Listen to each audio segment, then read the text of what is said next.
No parent wants to think about their children growing up without them. Although we realize we can't control their future, we do have the ability to secure it through careful planning. So isn't it time to begin preparing for their future and your dreams for them? When you begin to game plan with life insurance, you're able to focus on what matters most today. Because life isn't about worrying when the storms of life will come. It's about planning on how to dance in the rain. Game plan today. Game plan for life. Contact us today to get started.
basketball on WJSQ and WLAR. Tonight's game is brought to you by All Things Exterior, Tennessee Wesleyan University, Star Regional Medical Center, Madison Avenue Pharmacy, Simmons Bank, and United Primary Care. And now with tonight's play-by-play, here's Jared Wright. Thank you and welcome into McMinn County High School Gymnasium. Of course, it is a new-looking gymnasium. Still, the bones are the same, but a lot of new paint and look to it. New seats in the upper deck, and Tyler Salzman and myself, Jared Wright, here courtside on the other side. As we have new seats ourselves. So they've upgraded the scorers table here at McMinn County High School in the gymnasium, and nice LED board that I've joked we might have to put sunglasses on during the season, as some of the ads, if they've got a white background, are very bright out there. But nonetheless, a longer, nice, new and improved LED board or scorers table, and they gave us the hand-me-down table across the gym. I don't know if that means that they count us that successful to, be at our own table, or they're ready to get us away from everybody. Either way, we are set for our first broadcast here at McMinn County basketball this season. Again, Jared Wright, Tyler Salzman by my side, as we have a little Highway 30 battle coming up here tonight from McMinn County. And it will be two familiar programs, coaching staffs, long familiar with each other on both games, the girls and the boys. But first, it'll be the Lady Cherokees hosting the Lady Tigers of Meigs County coming in. And looking at the records, you kind of throw that out the window right now, unfortunately. Lady Cherokees trying to pick up their first win. They are 0-8 coming into tonight's matchup. Meigs County, on the other hand, 4-0 on their young season. Not as half the number of games that McMinn County has had an opportunity to take the court on. But nonetheless, there's a lot of familiarity, as we said, with the coaching staffs. Of course, McMinn County's new head coach, Derica Jenkins, who was a player here under Derica Mooney back graduating in 2007, was the head coach, and she was assisted by Bryson Baker there. She was also the assistant coach under Jason Powell for a number of years there. And so Bryson Baker takes over for her at the helm. He has his alma mater at 4-0. And Derica, Coach Jenkins, still looking for that first win, Tyler. It would be sweet to have it against the former team. It would, and we'll kind of preface, not all records are created equal. We've looked at the schedule. The level of competition that Coach Jenkins has had to face here in the first 3 weeks of the season is quite daunting. And again, we're still, like we said, looking for that first win. She mentioned to us when we had Meet the Cherokees a few weeks back, how she still has a special fondness for the people of Meigs County, and I'm sure a lot of the players that played for her. But make no mistake about it, she wants to win this game to kind of get that, that first win just under her belt. And they've been close. The Lady Cherokees have had some games, again, against some tough competition, but they've had multiple games where, going into the last minute or two of the game, it's been a 2-3 possession game, and hopefully tonight they can, maybe kind of get over that hump and get that first win of the season. None more sweeter than against that first, or against the team you had your first head coaching experience. Would she love to have that happen? As she is across the way from us, so everything's across the way from us now. But in her debut here against her former team, Lady Cherokees, they've had a couple of close games. They've had some not so close, as you alluded to, Tyler. In the level of competition they've played, they've been up in the Farragut Thanksgiving tournament. I'm pretty sure they were also up in the Johnson City area playing in the Doubletree Roundball Classic, which I know as a guy that grew up there, you know very well how much talent is in that Roundball Classic up there. And I'm pretty sure it used to be the Arby's Classic or something like that. But a lot of state teams, caliber teams up there in that. Of course, they know at Farragut you had the likes of McMinn Central playing up there, who they're hosting Walker Valley tonight. So that'll be an interesting matchup across the county. But nonetheless, the Tellico game has been kind of the bright spots, I think, for the Lady Cherokees. Only 2 losses there against them, but only by 6 points in each game, well within striking distance. And in both of those games, you kind of saw kind of what Coach Jenkins is having to face this year. She's having to play at times 3 to 4 freshmen on the court at once. And with that, you're going to have, 3-4 minute spells of a game where they look like freshmen, unfortunately. And I think that's just, I saw a quote that she had mentioned after it was the Tellico game of the Johnson City tournament, just that when all 5 of the girls on the court are playing together, they look good. But again, with their youth and their inexperience, there's just going to be those moments where it gets sloppy. Turnovers are unfortunately a problem right now. But again, you expect that with freshman guards.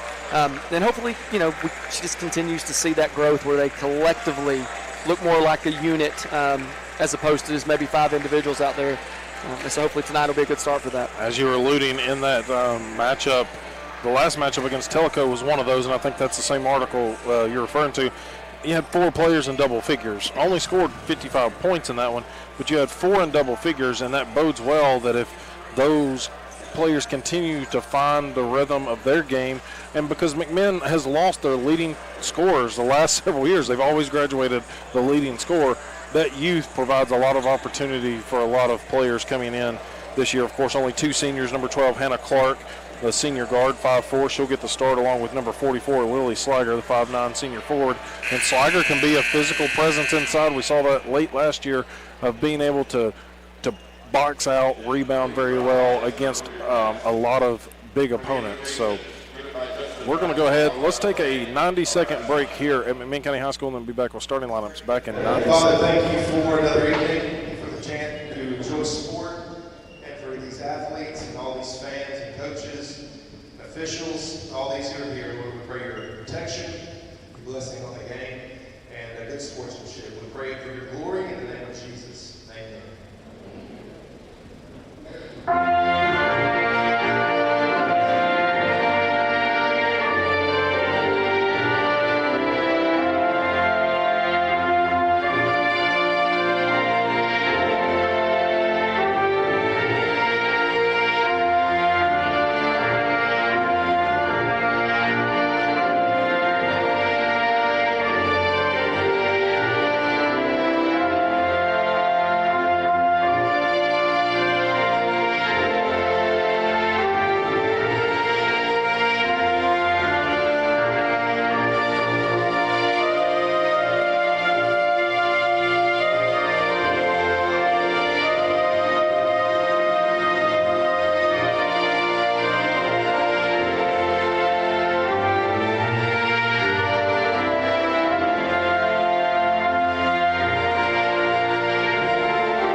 think it was Avon Hennessy.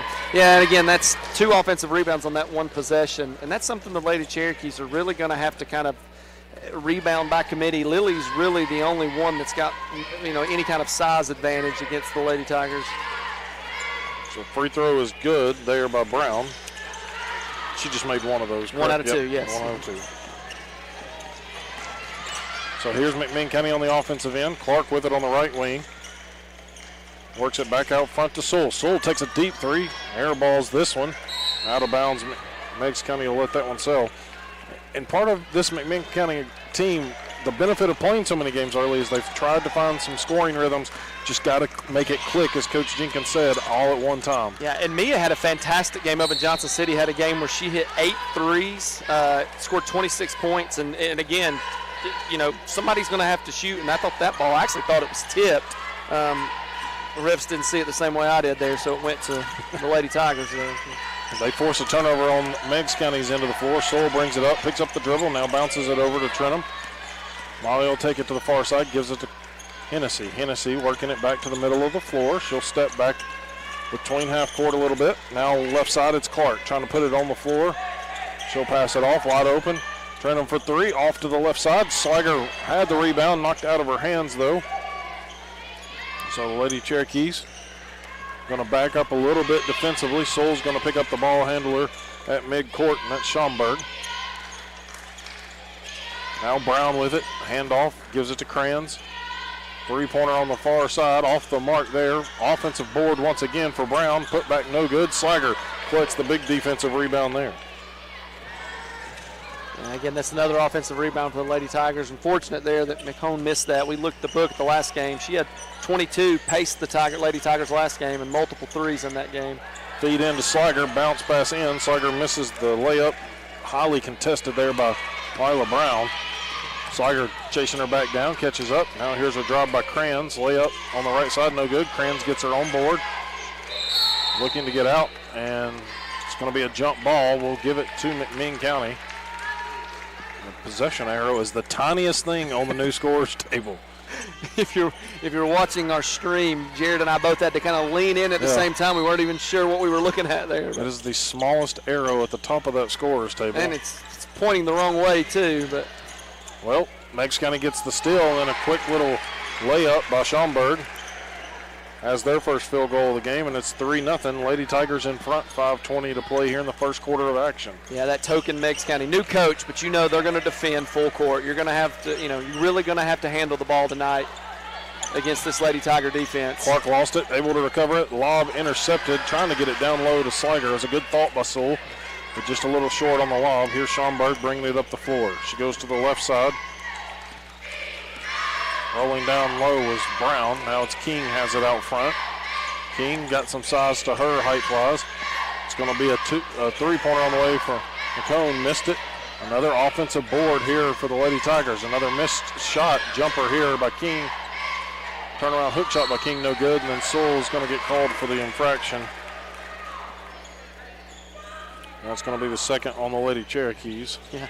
And if we were closer to the table, you'd have just heard Coach Dorica Jenkins there yell, "Box out, girls." And again, they're already losing this rebounding margin 11-2, and many of them coming on the offensive end for the Lady Tigers. Missed free throw there by Kranz. And I think that's one thing Meigs County does have Brown and also King. Really, I think King's probably got a little bit more length to her. So they've given McMinn County some fits here. 2 missed free throws, rebounded here by Hennessy. Fought in there very well to pick up that one. And you're going to see these Lady Cherokees kind of go point guard by committee. Sewell's going to play it some. Molly Trentham and Avon Hennessy both will handle the ball as freshmen.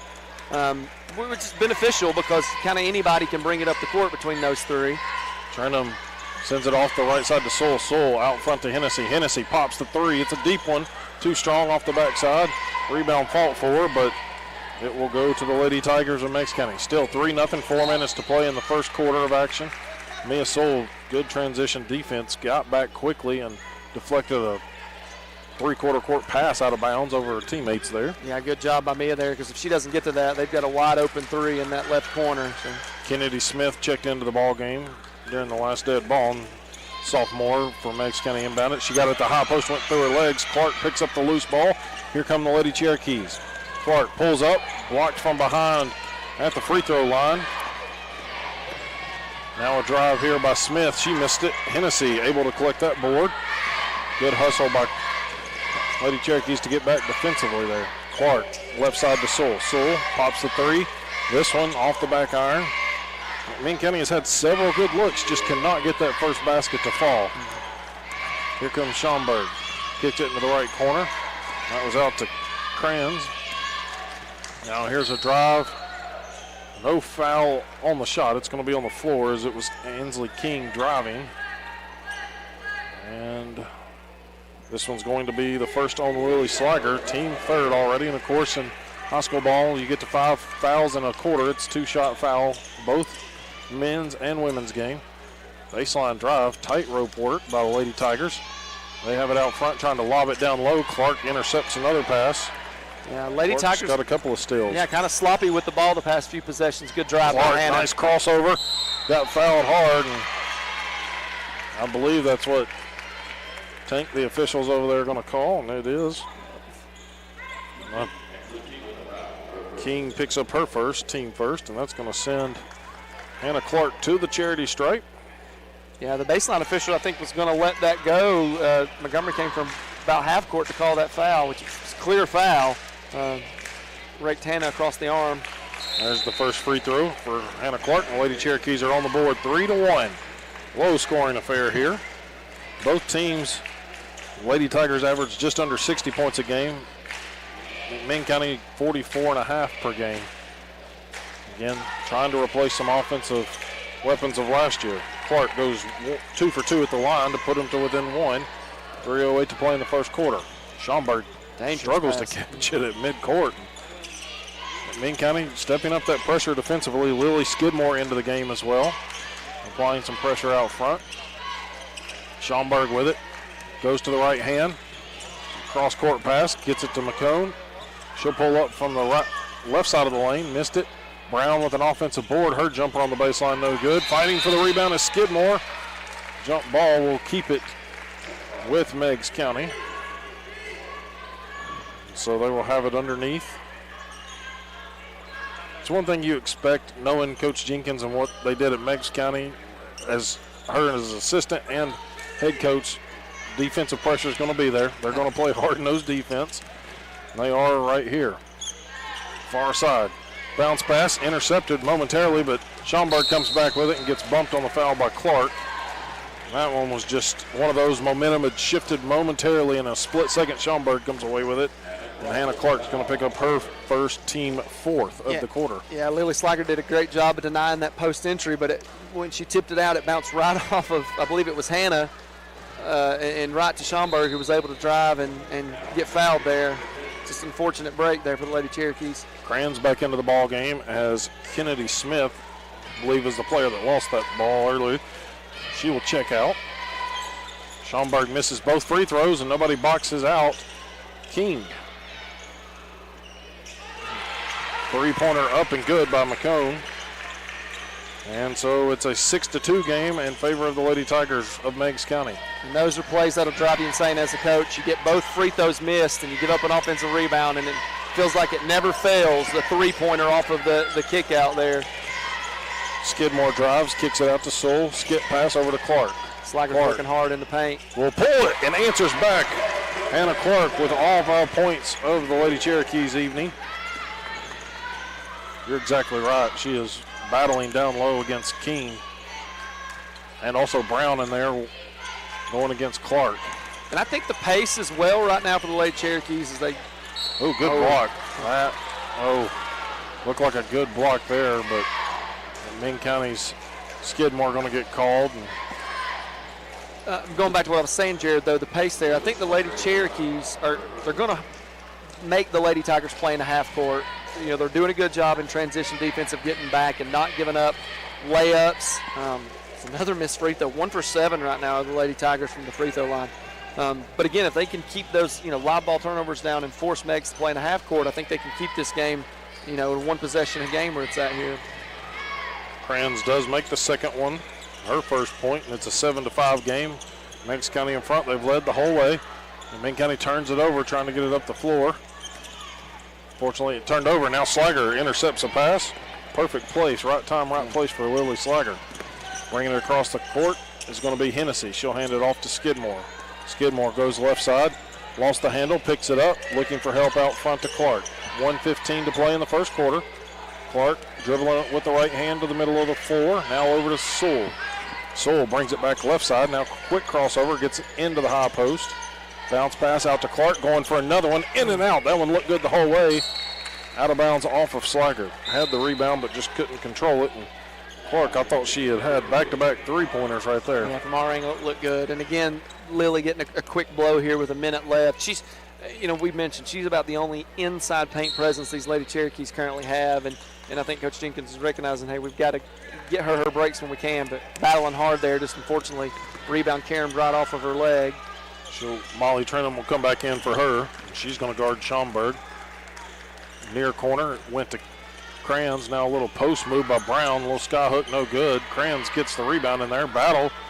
Ball's going to roll over, and Trenum picks up the loose ball. Good awareness by the freshman guard. Saw it rolling towards the McMinn County bench and picked it up. Here's Clark controlling the point. Working there against King. Passes it out to Skidmore. Minn County brings it near side. 50 seconds to play, first quarter. 7-5, Meigs County in front. They've led the whole time. Here's Trenum, goes into the paint. Little sky hook off to the right side. Looked good, but just couldn't get it to fall. A little too much spin, maybe. Crayons drives, kicks it. McCone. Now Schaumburg lobs it down low to Brown. And Minn County trying to double inside. And Lila Brown has 3 points now after that made hook shot. 25 seconds to play, and it's a 4-point game, 9-5. Here's Trenum, finds Sewell. Left corner three is in there for Mia Sewell. Great job there by the freshman Molly Trenum, getting 2 feet in the paint and then kicking out to a wide open Sewell in transition. A little inside-out game works out well for McMinn County there. Here's Schaumburg. She's going to take a three. That rattles in and out. Another offensive board by Meigs County. They wanted the foul at the buzzer, but no call. And Coach Jenkins, her hands in the air, as you said it, Tyler, frustrated with not boxing out. But at the end of the first quarter, Meigs County just leading McMinn County by 1, 9-8. We'll take a 60-second break and then be back with the start of the second quarter here from McMinn County. Back in 60. Hello, this is Renata from Arsenal.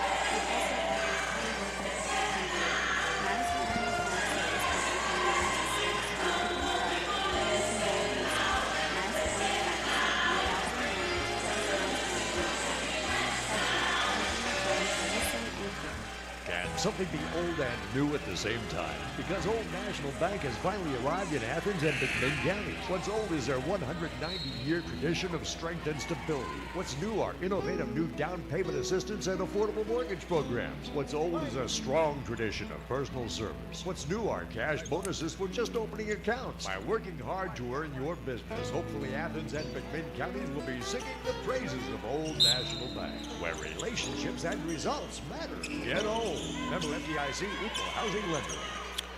Back here at McMinn County High School, Jared Wright, Tyler Salzman here, WGSQ, WLAR. Lady Cherokees open the second quarter with the ball.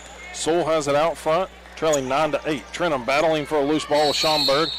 This one will give it to Meigs. Well, yeah, it should be Meigs County. Yep. Scoreboard did not match the scorer's table. So now McMinn County going to show some full court pressure with Skidmore, Trenum, and Sewell.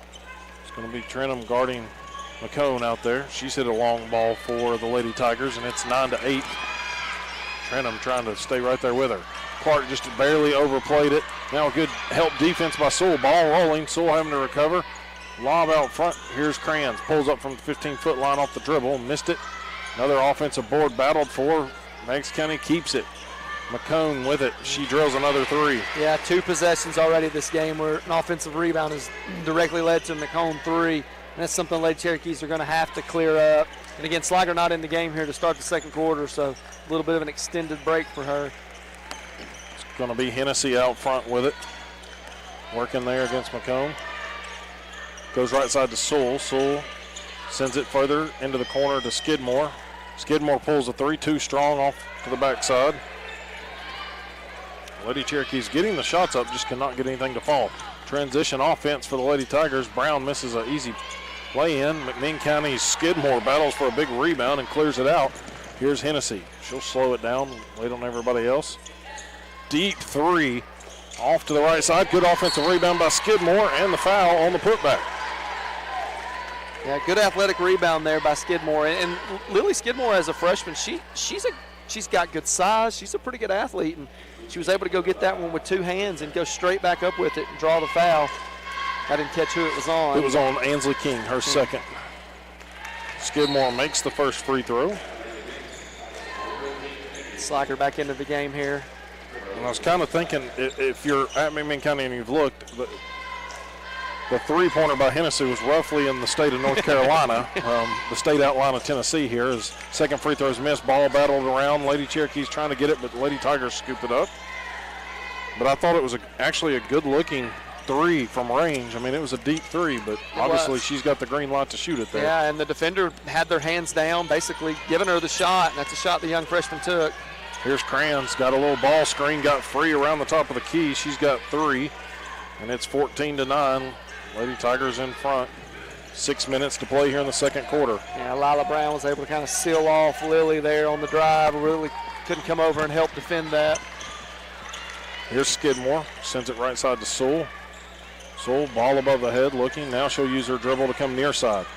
Gets into the paint, or into the arc. Now kicks out Trenum, left wide open. Backside three is good for Molly Trenum. You got the feeling that's a McMinn County team, if they can find the rhythm, can knock down some long shots. Yeah, that's a guard-heavy play. Yeah, yeah, and I mentioned this, or I did mention, but I was going to when Slager went out earlier.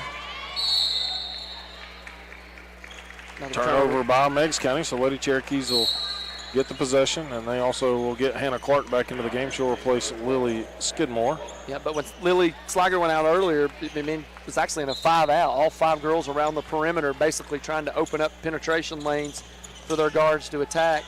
Good minutes by Lily Skidmore there, by the way. Here's Clark, gets the pass across half court from Trenum. Now Clark will back it up and set it up. Three-pointer by Sewell on the way, bounces up and in off the glass. Good for Mia Sewell, and the Lady Cherokees have their first lead of the ball game. McMinn County trying to apply some full court pressure. Now here's another little top of the key screen by Meigs County. They get it into the paint. Trenum, I'll call the jump ball. It'll keep it or give it to McMinn County. That was just a great hustle play by Molly, getting on the floor and getting that one. Yeah, that is one, I guess, advantage to some of the smaller guards. Those loose balls, they quickly can get down on the floor and get on it. And again, those are things that, you watch these games and you see experienced players do that. But to teach freshmen, hey, ball's on the floor, we got to get on the floor. Those are things that they're still learning. They're going to say Sewell stepped out of bounds, or after she got knocked down, was laying out of bounds. So they'll turn it over in the backcourt. Meigs County will have it side out in front of the McMinn County bench. McCone with it. McMinn County leading 15-14 now. 4:45 to play in the second quarter of action. Lady Cherokees need a big stop here. Big screen at the top of the key. Got Brown free to the right side and makes the lay-in. Meigs County back in front. Now, if they keep running that play, they're going to get called for an illegal screen at some point in this game. That's twice that kind of sealed Lily off, and that one was a little bit of a hold. But here's Clark for a three. This one glances the outside of the net. Rebound pulled down by Meigs County. Yeah, you're exactly right. It's one thing if you just stand there, but if you use your arms to make a gate, it doesn't work out. Brown in transition. I believe that. Nope, take that back. That was Kennedy Smith who's back into the ball game. 18-15, Meigs County in front. Brown's going to pick that foul up there. So Lila Brown will, 31 will pick up her first, team second. That's 4 straight made field goals for the Lady Tigers as well, and one of them was a 3, but the other 3 are right at the paint. So kind of wonder if fatigue's kind of setting in with the Lady Cherokees here early, halfway through the second quarter. It was deflected into the backcourt, so Trentham able to go back there and get it past the line. Trailing by 3, 18-15. Meigs County showing man-to-man defense. McMinn County trying to work it in. Slager working hard inside. Gets at the high post. Goes to the right side of the lane against King. Shot just too strong over the backside. It's really the first look Lily's had kind of at the rim. Yep. Slager comes flying back in for help defense. Picks up a big defensive board there. It's only her second by my count. That's unofficial, of course, but McMinn County going to pick up the foul in the backcourt against Meigs. This one's going to get the first for Kennedy Smith. Team third already. So McMinn County still 94 feet to go. Meigs County has pressed McMinn County the entire time. I think that's a good timeout there. Yep. You could kind of see hands on knees a little bit. Lady Cherokee's a little tired there. Good timeout by Coach Jenkins to kind of let them get a break here. So with timeout on the court, McMinn County trailing by 3, 18-15. We'll be back in 60 seconds. Back in 60. Tennessee Wesleyan University offers more than 80 majors and minors at the undergraduate and graduate level. With the TWU Pledge, students may be eligible to attend tuition-free. A 10-to-1 student-to-faculty ratio ensures students receive individualized attention, and Tennessee Wesleyan remains one of the most reportable colleges in the region. Visit tnwesleyan.edu to learn more about on-campus and online Stays hurt a lot, though. opportunities. Choose blue at Tennessee Wesleyan Just hoping he University. didn't go to the Dodgers. Hey sports fans, this is United Primary Care, your locally owned full-service medical clinic. We have some awesome news for you. We are now accepting TennCare patients at all 3 of our clinics. Walk-in and same-day appointments are now available in Madisonville, Etowah, and Athens. UPC provides all your healthcare needs, including x-rays, labs, diabetic management, physicals, and so much more. We're on Facebook or UnitedPrimaryCareTN.com. When you think healthcare, think UPC. Out of the timeout here at McMinn County High School, Mia Soul gets it down the floor, pulls up from 15 foot and gets the roll, the home bounce. McMinn County to within 1 now. Yeah. It's the first 2-point field goal for the Lady Cherokees in this game. Everything's come from three-point line and free throw line. Good catch. This is a drive by King to the left side. And Meigs County still rolling that kind of high screen at the high post, and Slager got away with a travel right there after the rebound. Switched the pivot foot, but she clearly gets it out to Clark. Just a lot of that size presence of Meigs County. They try to set a high ball screen, and then the ball handler's going one side or the other of the lane. She kind of does a good job. She sets it up going left like she's trying to get to her left and comes back right. She's done that 3 times. Here's Trentham, got stuck. Defender fell down and kind of made it awkward. Hennessy now has it on the right wing. Out front to Sewell, 2:20 to go. McMinn County can take their second lead of the game if they can find the bottom of the bucket here. Here's Trentham, too strong on the 3. That one goes to the backside. That's a good shot, though. Again, Hannah Clark touched paint, kicked it out to the backside. Just transition defense not good as Crayons makes the lay-in. She's got 5. And it's back to a 3-point game for Meigs County.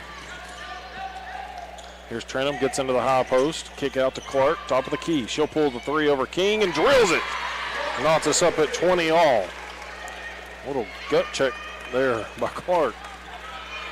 Main County trying to get back. Schomburg gets it, flips it cross court, and good backside defense by Hannah Clark right there. Yeah, you see the athleticism. Hannah drains the 3 on one side, sprints back to the deep corner to be able to tip that pass out of bounds there. So great job by Hannah.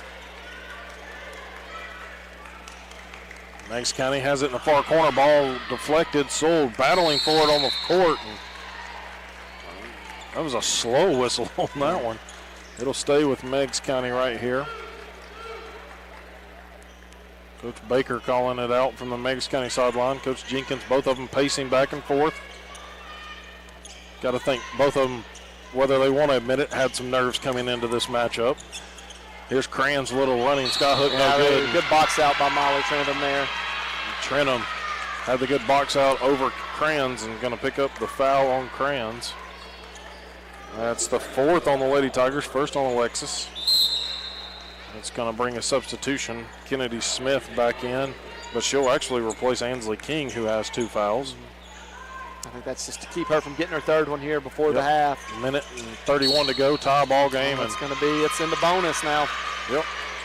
Cadence Schomburg going to pick up the team 5th, her first, and that's going to let Mia Sewell take a stroll. She can take her time, but she's going to hustle down to the charity stripe.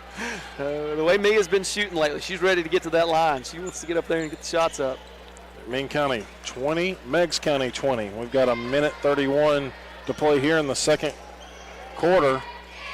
Sewell stepping to the line.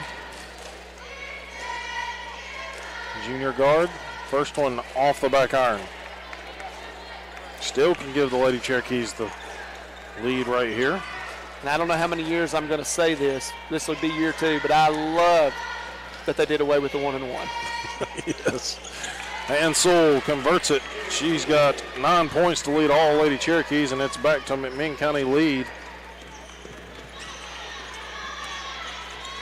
Here's Meigs County out front. McCone sends it over to Crans. Crans around that high screen from Smith.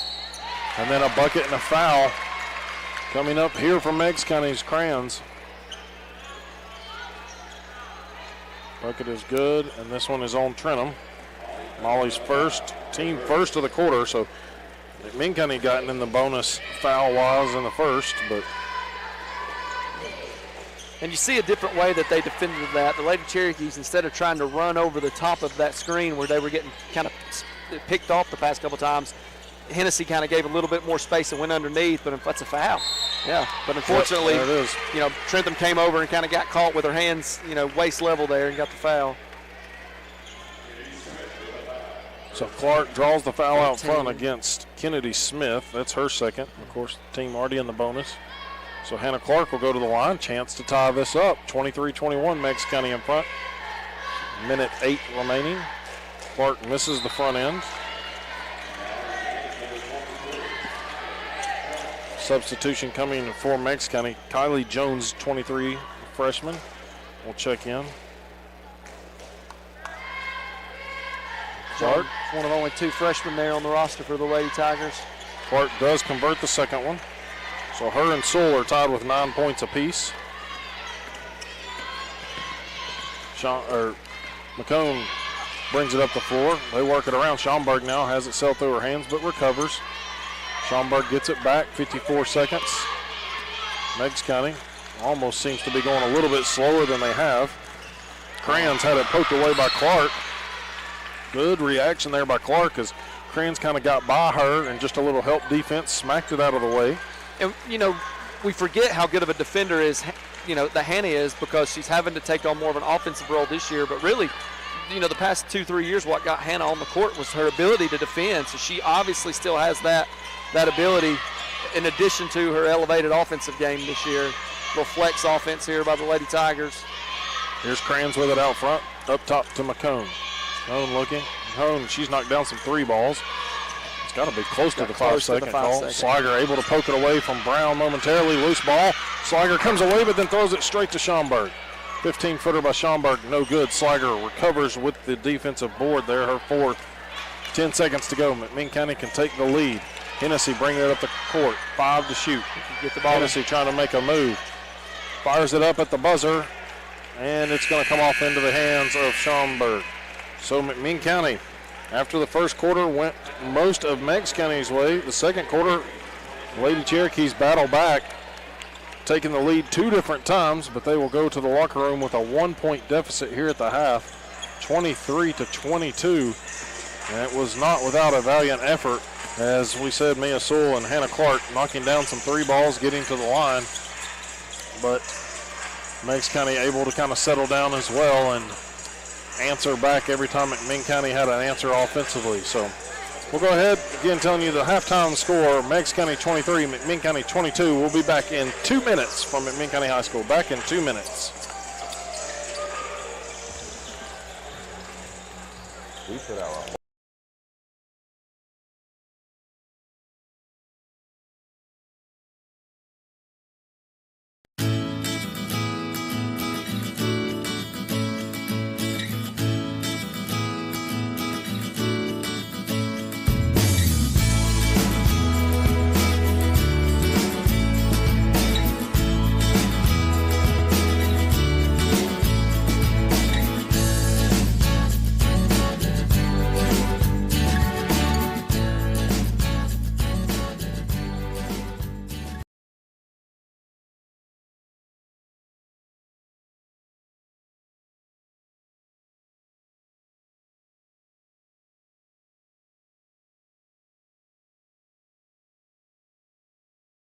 No parent wants to think about their children growing up without them. Although we realize we can't control their future, we do have the ability to secure it through careful planning. So isn't it time to begin preparing for their future and your dreams for them? When you begin to game plan with life insurance, you're able to focus on what matters most today. Because life isn't about worrying when the storms of life will come. It's about planning on how to dance in the rain. Game plan today. Game plan for life. Contact us today to get started.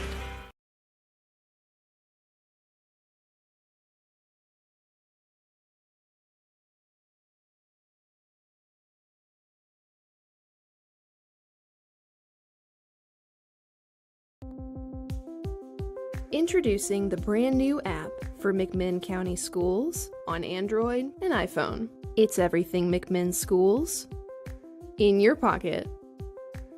This is the home screen.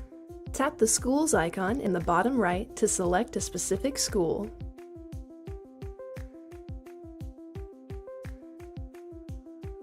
Tap the 3 horizontal lines in the bottom left to see all the menu items. To turn on push notifications, tap Settings and select Turn on Notifications. The Events section shows a list of events throughout the school. You can use this button to add an event to your calendar, or tap here to share the event with friends and family. The feed is where you'll find updates from administration about what's going on throughout the school, whether that's celebrating a student's success or reminding you about an upcoming deadline. Search McMinn County Schools in the App Store or Play Store to explore the app for yourself. It's everything McMinn Schools in your pocket.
Cherokees, it's a fresh start for a lot of people.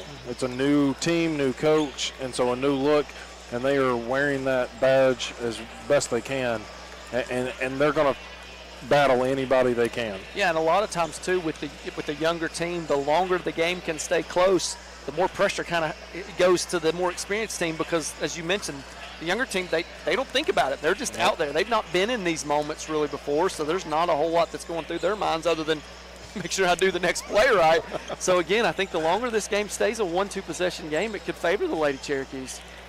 Of course, we've got the guys game coming up after this one is settled. We'll have a break in between the two games, short break in between, but it is a guys matchup that features a Cherokee team that is 4-4 on the year, Meigs County 1-3. So again, McMinn boys have played twice the amount of games that the Meigs County boys have played so far this season, and something that we will talk about in the pregame of the guys. Don't want to spoil all of our pregame show, but as we'll have a few minutes to talk before their tip-off, but the guys from McMinn County have played a rather gauntlet of a schedule, and we'll kind of talk about some of those teams coming up in the pregame of that one. But fans, if you're listening and are tuning in at home, whatever way you're tuning in, McMinn County has made another upgrade to the gym. I know I keep kind of boasting about this gym, but it's by far one of the best facilities in East Tennessee, if not the best, as far as space and just the look of it. But there's a new pregame addition to the gym that I've been told might see before the guys' game tonight, but if not, it'll probably be the next game, which is scheduled for Thursday night. Ooltewah comes to town. We will not have that broadcast. Our next broadcast will be McMinn County hosting Bradley Central. Of course, we know how that has gone the last several years, so we're not going to shy away from what it could look like in really both games. But nonetheless, that is a rivalry game. Try to stick to and always bring that one, and you never know. If somebody counts you out enough, it's a perfect David and Goliath type situation right there. Absolutely. And, we kind of look at where the preseason projections were. Bradley was picked to win their district. McMinn was picked third. But, again, we said probably very close between them and Cleveland on who was second. And I believe Bradley's boys beat Cleveland by 3 Friday night. So, I mean, we know it's a team talent-wise when we're fully healthy. Obviously, we're close to on par with, so I feel like that's going to be a fantastic game. And again, it's a non-district game, so not to say that it doesn't matter, but again, all these difficult non-district games that you're playing are just to help prepare you for, the games that are going to count on the record that determines where you play in the postseason. So. That's exactly right. Let's look at the individual scoring for you real quick. Leading the way for McMinn County, as we mentioned, Mia Sewell and Hannah Clark with 9 points apiece. They've almost done it the same exact way. 2 3-pointers and 3 at the stripe for Hannah Clark, and then Mia Sewell has knocked down 2 3-pointers, the lone 2-point field goal, and the free throw line shot for McMinn County. Molly Trenham with 3 points as well. Lily Skidmore with 1. And then on the other side for Meigs County, it's going to be Alexis Crans with 8 points to her credit, 5 points for Lila Brown, and 6 points for Taylor McCone, who's knocked down 2 3-pointers. And then 2 for both Kennedy Smith and Cadence Schomburg. So, yeah, and Jared, I think these first 2 to 3 minutes of this third quarter are going to be really important for the Lady Cherokees to kind of keep that intensity and keep this game close. Don't let the Lady Tigers go on a run here early in the second half. McMinn County's ball out of the halftime break. Trenham out front with it. And Tyler, when you can work in some of those team numbers, rebounding-wise or shooting-wise. Yeah, well, I've kind of already went over the rebounds here. Shooting is, kind of cold on both teams except for the three-point line. Lady Cherokees have shot well. They're 5 for 14, and that's really been what's kept them in this game. Free throw numbers, again, 5 for 8, so, not many attempts there for the Lady Cherokees. Meigs much colder from the free throw line and three-point line, both only 33%. So Soul with it on that right wing where she takes some halftime warm-ups, gets it in on the bounce to Slager. Bounce down through there and draws the foul underneath. Good offensive patience there. McMinn County, that whole almost 2 minutes worth of, or 3 minutes of us talking was just them controlling the ball right there. Yeah, and you said it meant patience. They ran off almost 45 seconds of the clock there and going to end up with a chance to, as Slager makes the first free throw, a chance to get points. And I think that's a good way you keep this game, shorten the game, keep a team that wants to run, wants to get out in transition from being able to do that. The Slager gives McMinn County the lead once again, 24-23 here. So McMinn County takes the lead, 7-12 into this third quarter. Maybe a foul got away with there by McMinn County, but then Clark had the rebound and then dribbles out of bounds. So Meigs County will keep it. Did you see who that Meigs County foul was on? I believe it was Brown. Okay, that's what I thought. But second on Brown, first, of course, of the quarter. Now the lob into King. And again, we apologize, fans, for if we get some of the fouls wrong, because the officials we have their backs to us when they make the calls to the scores table, so we're kind of having to look around just to see the number. Yep. Out front, it's going to be King with it. Gets to the elbow extended, then kicks it out front there to Crayons. Crayons lobs it into the post to Brown. Brown goes up.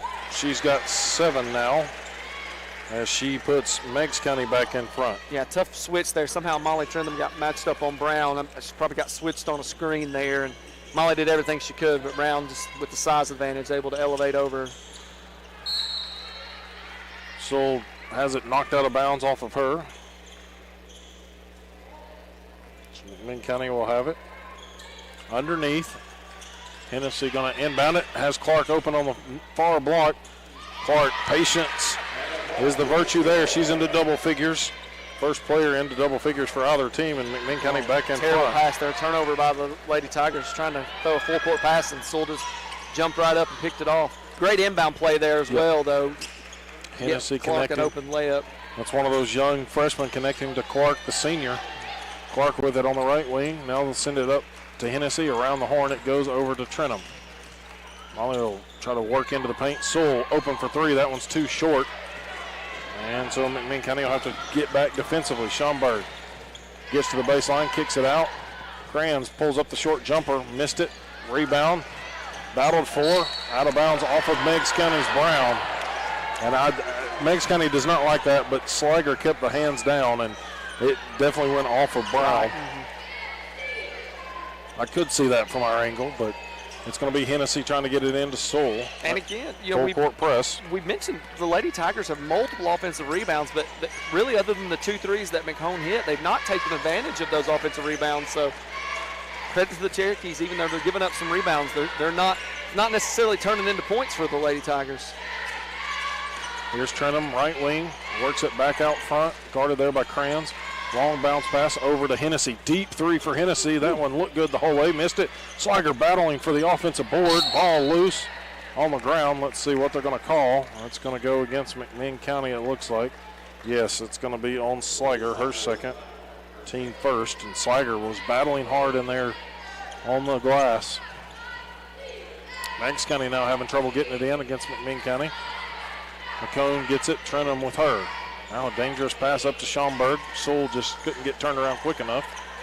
Lob into King. King a little sky hook, missed it. Slager getting pushed in the back and then steps out of bounds. Still collected the rebound, but the turnover goes on the end line. Yeah, that's a tough one. Lily battling for the rebound, and just unfortunately her momentum drug that toe on the line. Here's Crayons. Gets to the high post, spins into the lane, kicks it out. McCone, she can shoot the 3, and she does just that. Knocks down her 3rd of the ball game. She's got 9, and it puts the Lady Tigers back in front, 28-26 with 4:40 to play here in the 3rd quarter. Here's Sewell up to the left side of the floor. Skip pass to Clark, deflected out of bounds by King, and Minn County will keep it. Sewell's going to be the one to key it in for him. I'd like to see him get Lily a touch on the block here. She's been working really hard, and this has been, it's kind of been difficult to get her touches on the block. Most of her touches have come from off rebounds. Timeout there. And Coach Jenkins wants to call a timeout before they can get it inbounded there. So with a 30-second timeout, McMinn County trailing 28-26 here in the 3rd quarter. We'll be back in 30 seconds. Can something be old and new at the same time?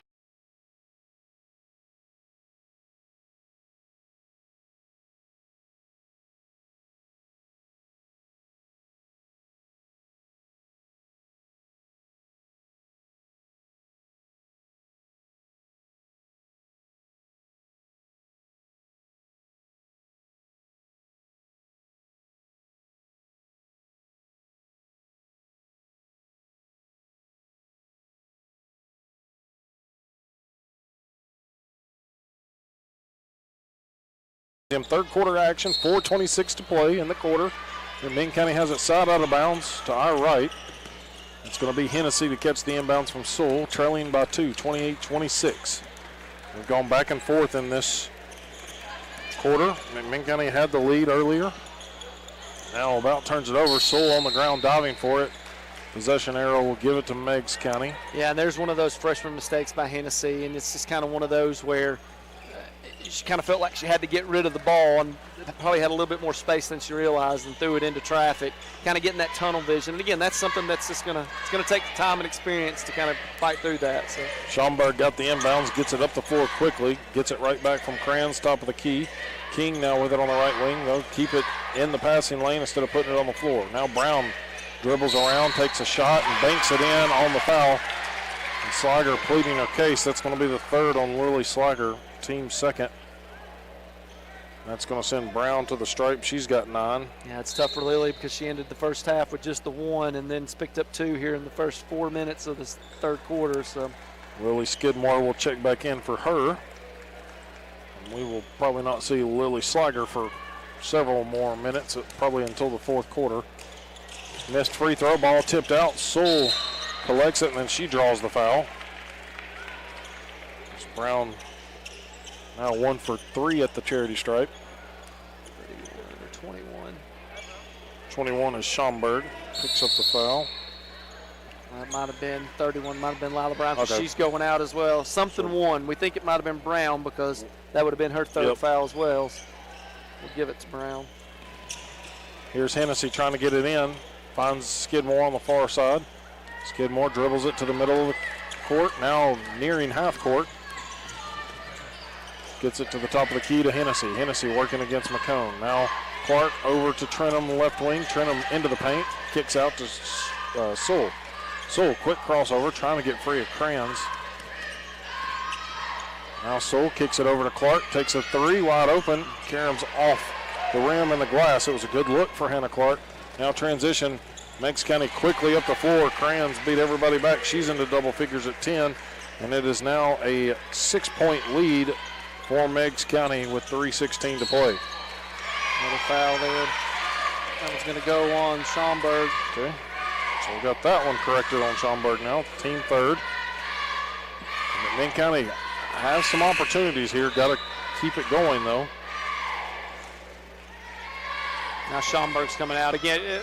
Schomburg either has 2 or 3, and Brown has 2 or 3. Again, we're apologizing for not being able to correctly see that, but Hennessy gets it into Sewell. Yeah. That Meigs County defense just full court pressure right now for the Lady Cherokees. Sewell able to get it across midcourt.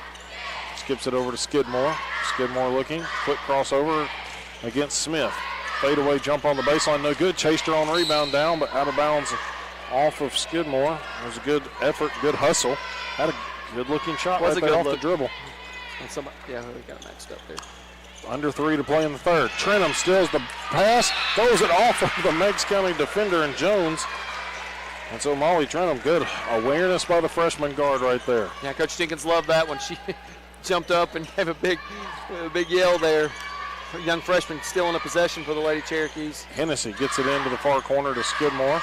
Out front comes to Trenum. Trenum against much taller King. Now gets it out to Clark. Clark working against Kranz. Clark trying to take it off the dribble, and she's just going to travel with it. Kind of extra defender there, and McCone able to put the hand in the way. Brown comes back in now for Meigs County. Yeah, spacing was a little off for the Lady Cherokees there. You kind of, Hannah had the right wing, and Avon was kind of a little bit tight up there. You kind of wish you would push down to the corner to give Hannah a little bit more room to work and potentially kick that out for an open 3. So. Hennessy right there with Kranz all the way up the court. Gets it over to McCone. Skip pass, it comes near side. King lobs it in to Brown. Back out front. McCone takes another 3, missed it. Brown got the offensive board to put back on the foul. Meigs County just having their way inside currently. Yeah, it makes you wonder how long Lily Slager will sit. You can't let this game get too far out of hand. That one's going to be on Sewell, her second. Team third. That's 34-26, 8-point lead, largest of the game for Meigs County. Brown misses it. Offensive board, though. Nobody boxed King out. Now Brown going back in against Sewell. Little sky hook for Brown. She's got 13 to lead all scorers. Yeah, 10-point Slager game. quickly gets up off her seat. She's going to have to come back in. Brown's just again, having her way. But, credit to Meigs. They're taking advantage of the mismatch there. Lady Cherokees have no one with the size that can guard Brown with Slager out of the game. Out front, Hennessy with it. Now Skidmore goes left side, just lost the handle. Had a wide open look as King was coming over, but just slipped out of the hands real quick. And Coach Jenkins wanting another timeout to talk it over. So, timeout on the court, 1:54 to play in the third. McMinn County trailing by 10, 36-26. We'll be back in 30 seconds.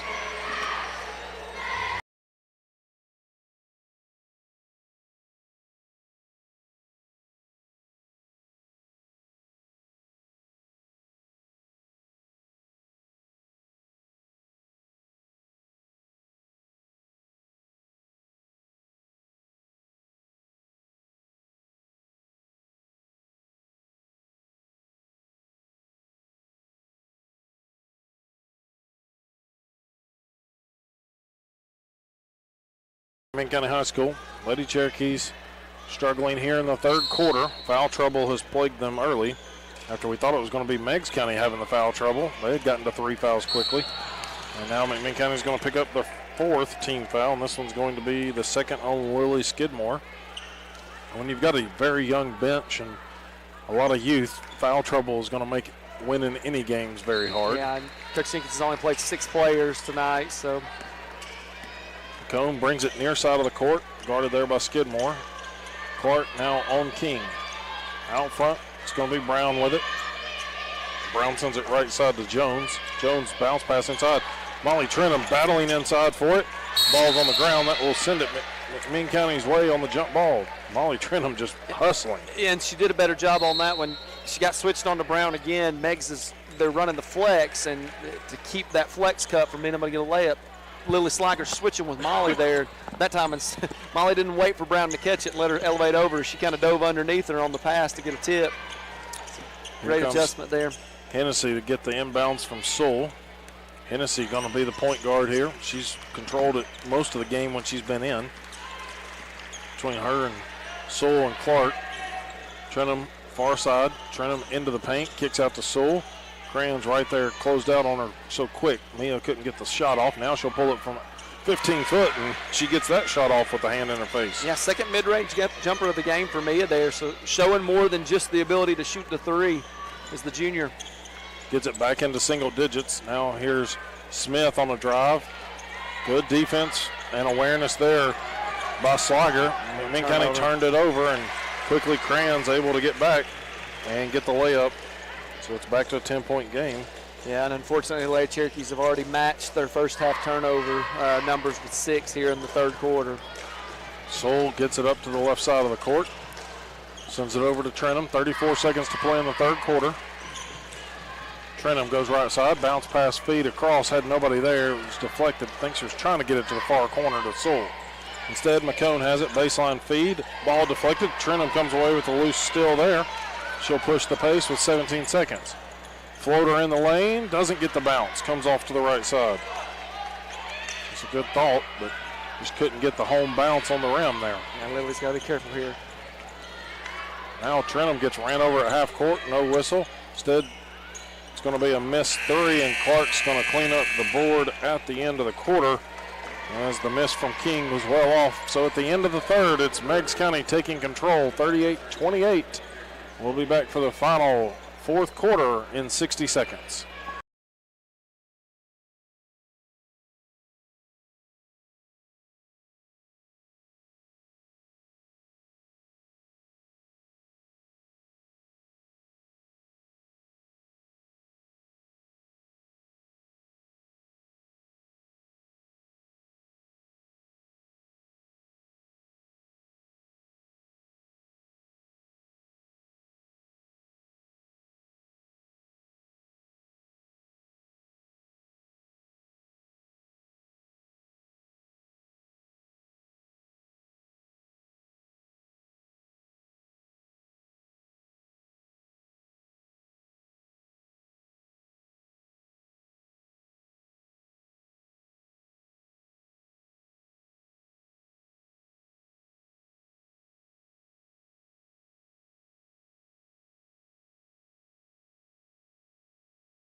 Back here at McMinn County High School.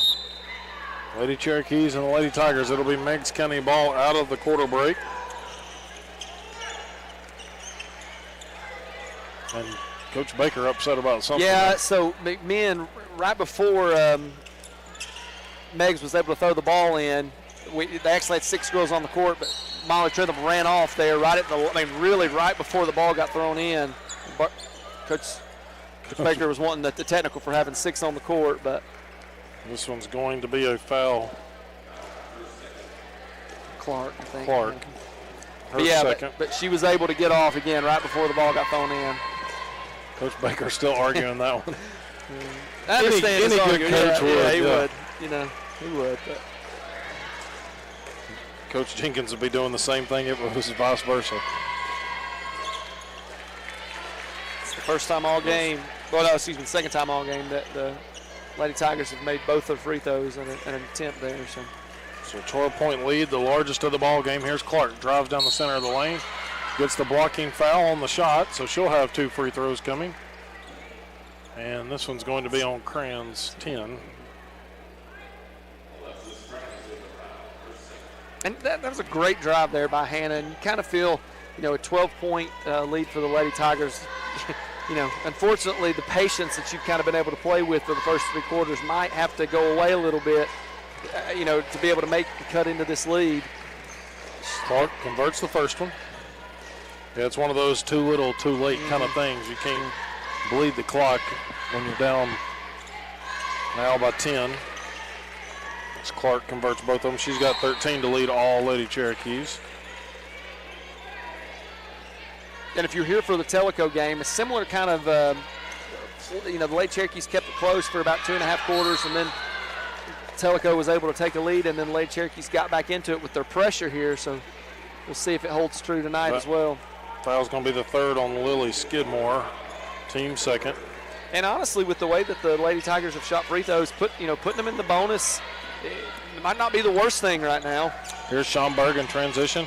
Gets to the left side, and the blocking foul going to be called underneath on McMinn County.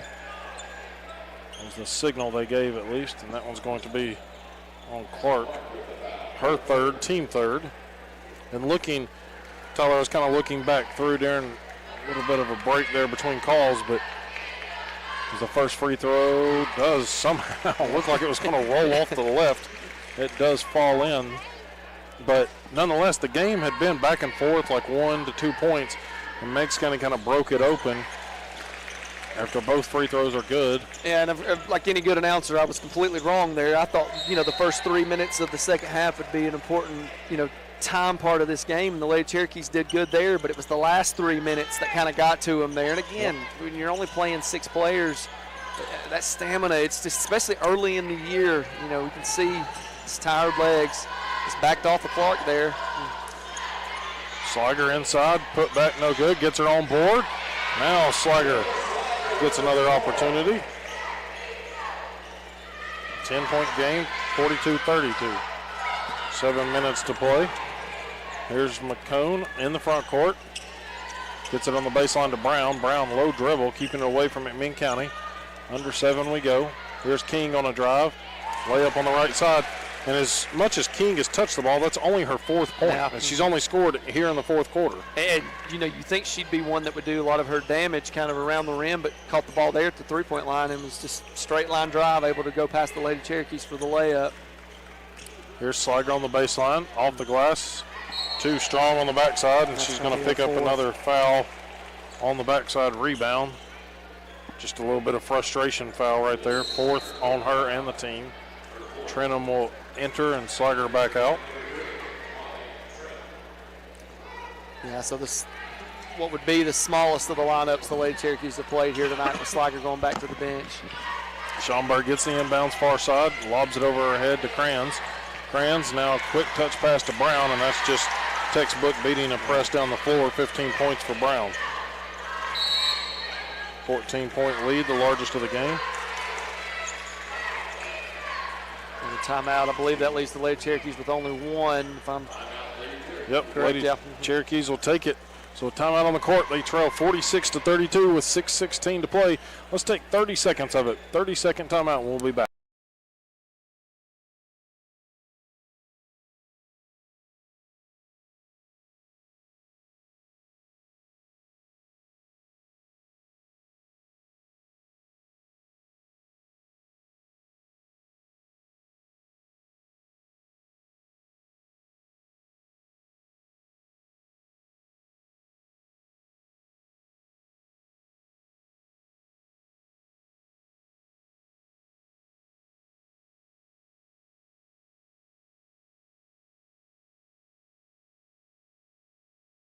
6:16 remaining here in this matchup. Lady Cherokees, unfortunately, I think, Tyler, you've said it a couple of times, just the energy and the endurance of having to play, you only play 6 to 7 girls right now. You're seeing kind of that fatigue start to set in a little bit for them. And it's kind of, you've got to be able to put pressure on the Lady Tigers to hopefully force some turnovers. But unfortunately, with that, you got to be able to get back on transition defense, and that's where the Lady Cherokees have really, they've not been great at that all game. And you hope that's something that, obviously, as the season progresses, they improve on. Skidmore gets it across midcourt into the low block, and it's going to be a foul called, it looks like, on Meigs County in transition. Yep, we'll see as that official throws them pretty quickly on the hand signals. I think Crans. That was 10, yep. Yeah. Third on the Lady, or second on the Lady Tigers. Here's a long jumper by Skidmore off the glass, no good. Now Hennessy battling. Clark picks up the loose ball. Floater in the lane is good for Hannah Clark. She's got 15. And there we see where the pressure advantage Lady Cherokees was able to force a steal in the backcourt. Trying to switch it up a little bit in the way they're pressing. Now here comes Sewell with a huge steal in transition. McMinn County gets it to Clark. And here you see the 5-out offense again for the Lady Cherokees, and basically what they're doing is just looking for somebody to take an advantage, which was Clark there. It looked like a foul, but yep, no call there. She took it down the right side of the lane. Here's Crans in transition. Sewell prevented her from making the layup, but will draw the third foul on her and the 15th foul, so Crans will go to the line for 2 either way. And Sliger is set to check back in. Yeah, she didn't sit long. I think Coach Jenkins knows, even though she's got 4, you got to have her in the game at this point. First free throw for Crans is good. She's got 13. And 5 straight made free throws after I mentioned I know the shooting woes there for Lady Tigers, but they've stepped up in that area of their game here in the second half. And Crans makes both of them. Full timeout called by Coach Baker. We'll take it with him. 5:27 left. It's 48-34. Meigs County in front. We'll be back in 60 seconds. Back in.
McMinn County gets the ball quickly in here out of the timeout by Meigs County.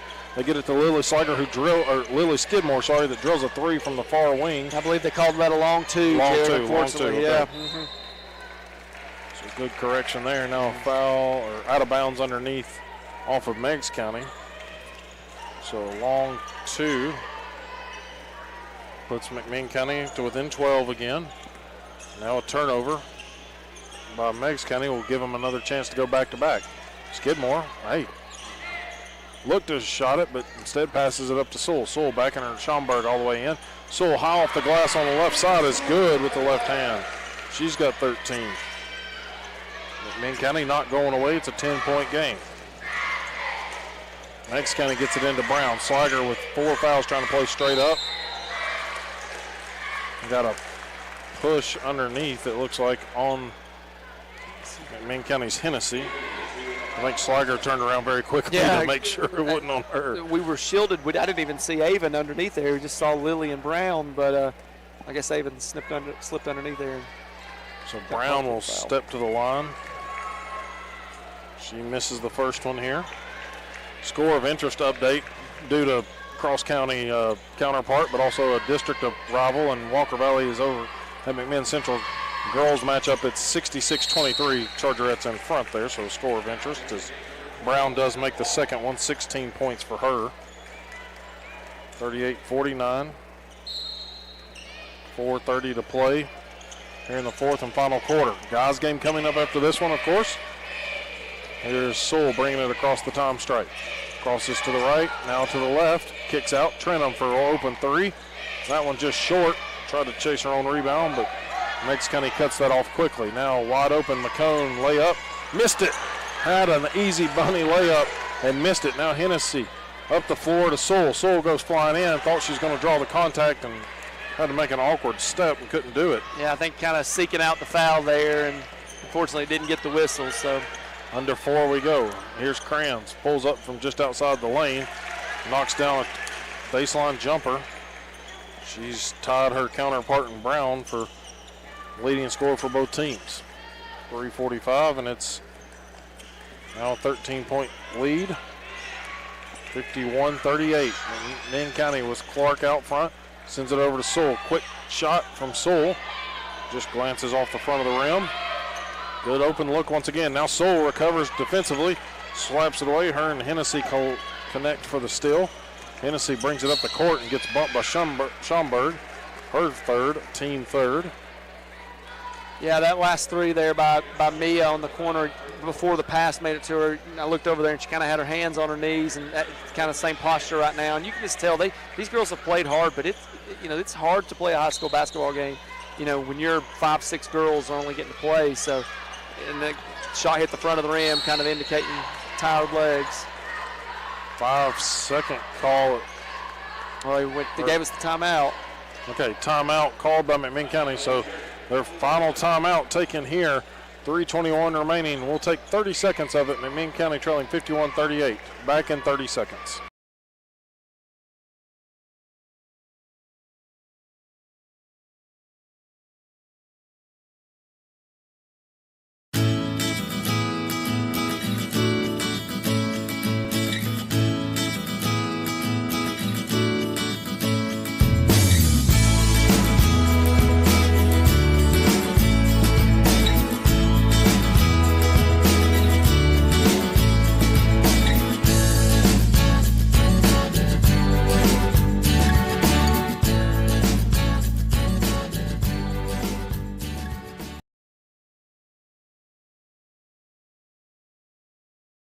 It's a 13-point lead for Meigs County, 51-38.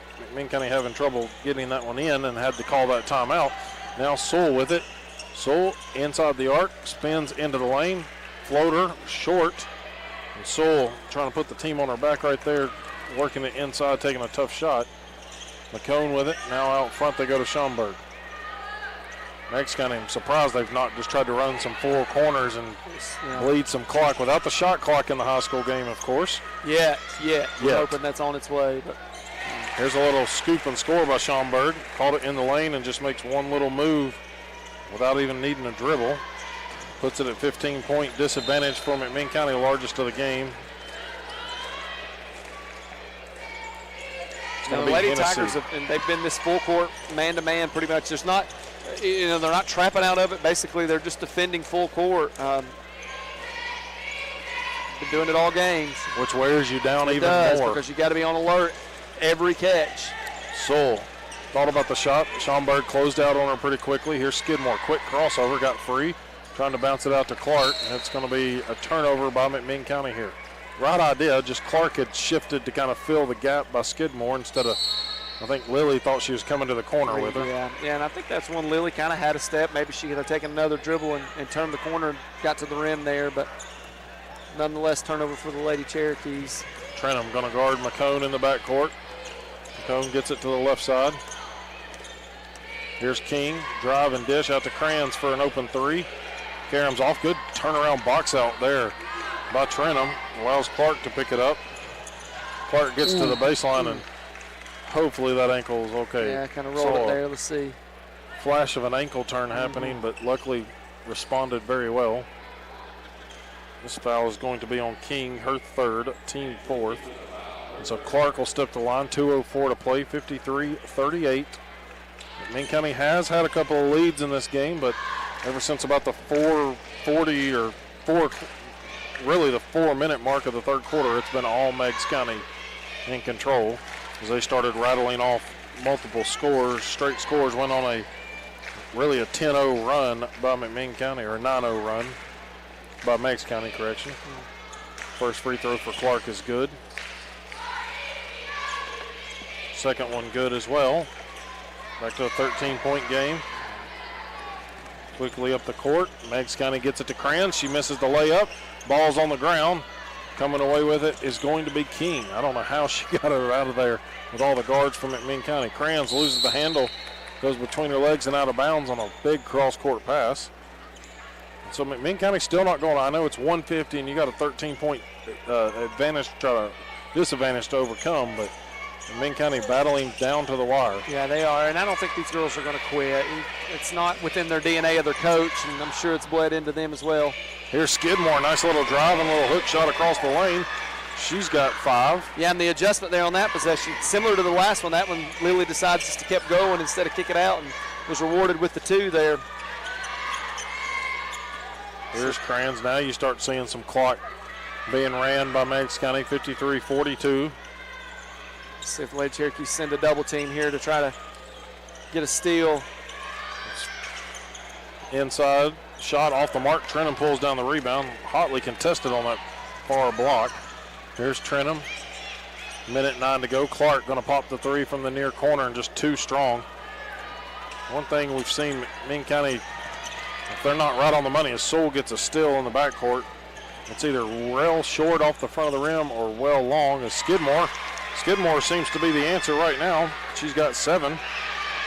As McMinn County keeps trying to score at pace. Good job by Hennessy there. A little confusion on who was guarding who for the Lady Cherokees, and Hennessy was able to get a fingertip on that full court pass to knock it out of bounds, saving 2 points there. Coach Baker wants to talk it over as McMinn County's come back to within 9, 44.8. We'll just stay here with you through it. 53-44. Meigs County still leading, but McMinn County has rolled off 6 straight points by my count. And a couple of 3 balls here. If you play defense, force some turnovers, 3 balls and you're tied up. With 17 turnovers for the game here for the Lady Tigers, so that's something they've struggled with. And, I just want to brag here. I know it might not impact the outcome of this game, but these last 2 minutes here, like you mentioned, Lily Skidmore has had really good offensive possessions. And for a freshman, those are kind of those moments that when you go back and watch this film, you show that and you build on that, because in a 10-point game for a young freshman to be able to come out there and rattle off 6 straight and play that way, it's definitely something to build on. Meigs County gets it in under their own goal. Brown thought about the lob in. McMinn County, if you want to foul somebody, it's probably Brown, but they're not going to give it back to her. She's going to touch it. No, that might be a good one there, but no. King gets it out to Crans, back into King. King bodying up against Clark and scores with the back to the basket. 6 points by King. Stops the scoring run by the Lady Cherokees. McMinn County bringing it up the floor. It's going to be Skidmore. Gets it out front to Trenum. 14 seconds to play. Trenum crossover, gets it into the lane, out to Clark. 3-pointer by Clark. Glances off the short part of the rim. And Meigs County is just going to try to run it out. Well, nope, McCone's going to try to score with 3 seconds left, and she does. And it's 11 points. Gets her into double figures, and 57-44. Meigs County takes this one to make it 2 in a row in the series of late against McMinn County. Now winning on this floor in back-to-back games. Last time by 7, this time by 13 as they take care of the Lady Cherokees. McMinn County gave it a valiant effort, just could not seem to get it going as the third quarter really plagued them. They allowed Meigs County to roll off 9 straight to build up that lead into double figures, and outside of McMinn County getting it back to 9 points with 50 seconds remaining, it was all Meigs County in the final part of the third quarter, in the fourth quarter as well, to take this one. Meigs County moves to 5-0. Lady Cherokees now 0-9 on the season. Let's take a 60-second break, and then we'll bring you some final stats. We're going to talk to Coach Jenkins at halftime of the guys' game. Or one decides to want to come talk to us. But we'll go ahead and take a 60-second break again, telling you the final score. Meigs County 57, McMinn County 44.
No parent wants to think about their children growing up without them. Although we realize we can't control their future, we do have the ability to secure it through careful planning. So isn't it time to begin preparing for their future and your dreams for them? When you begin to game plan with life insurance, you're able to focus on what matters most today. Because life isn't about worrying when the storms of life will come. It's about planning on how to dance in the rain. Game plan today. Game plan for life. Contact us today to get started.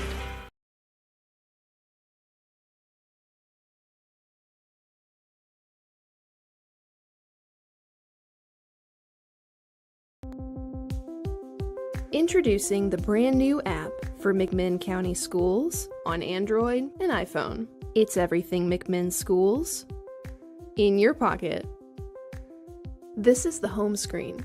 Tap the schools icon in the bottom right to select a specific school.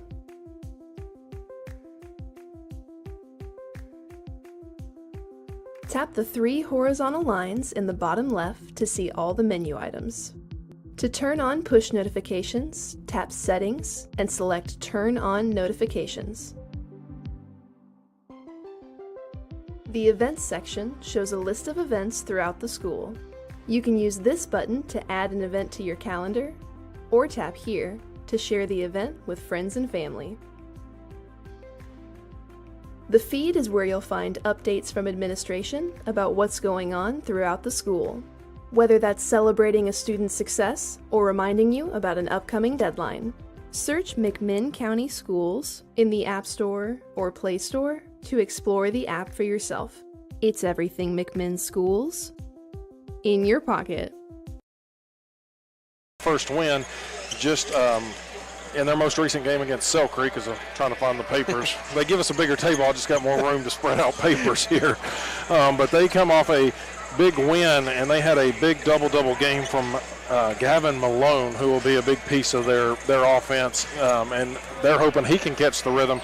Coach Sammy Perkinson, assisted by Michael Malone, and so that'll be big for them. Yeah, Gavin, a freshman as well. It's kind of, the Meigs County Tigers are kind of experiencing what our Lady Cherokees are experiencing, where they're a big youth movement. They had a big senior class, a very successful senior class graduate last year, and they only have, which is hard to believe, we've got about 20 guys on their roster, both including JV and varsity, and only one senior, which is almost unheard of in high school basketball. So they're kind of the young team. And again, we're going to see some youth from the Cherokees as well, but a lot more experience for the Cherokees in this matchup. Let's shift our focus to the Cherokees. They're 4-4 on the year. Of course, Jay Johnson now in starting his first full year. Of course, he took over at about this time last year, and assisted by Drew Hahn, Bo Brown. You got Raymond Dills. He's still, I think Raymond has left the program several times. Longtime manager and assistant here for McMinn County. He's still over there, and love to see old Raymond over there. But McMinn County does come off a big win up in the Tri-Cities against Cocke County at that Doubletree Round Ball Classic, 68-51. And we talked about this, kind of segue to it in the girls' game, was the style of teams they have played, the caliber of teams, have been your state tournament type of teams. They've played Science Hill. They've played a Morristown East team they beat in the Farragut tournament, I believe. Greenville. They've played Maryville. You've played Loudon. Loudon's had a lot of success lately. And you've played Tellico twice. And that's a team that I don't know that anybody, if you've not seen Tellico this year, that's a team that I think they're the favorites in that district. And don't be surprised, when sub-state time rolls around, if Tellico's not still in it. They're very talented. You say that, and I agree 100%, because I was at a Wesleyan game. I was talking to Drew Cook after the first McMinn County win over Tellico at the start of the year, and he said Tellico is extremely. Tigers. Number 0, Gavin Malone. Number 11, Nate Powell. Number 15, Brody Collins. Number 20, Mason Davis. And number 21, Eli Hope. On your way.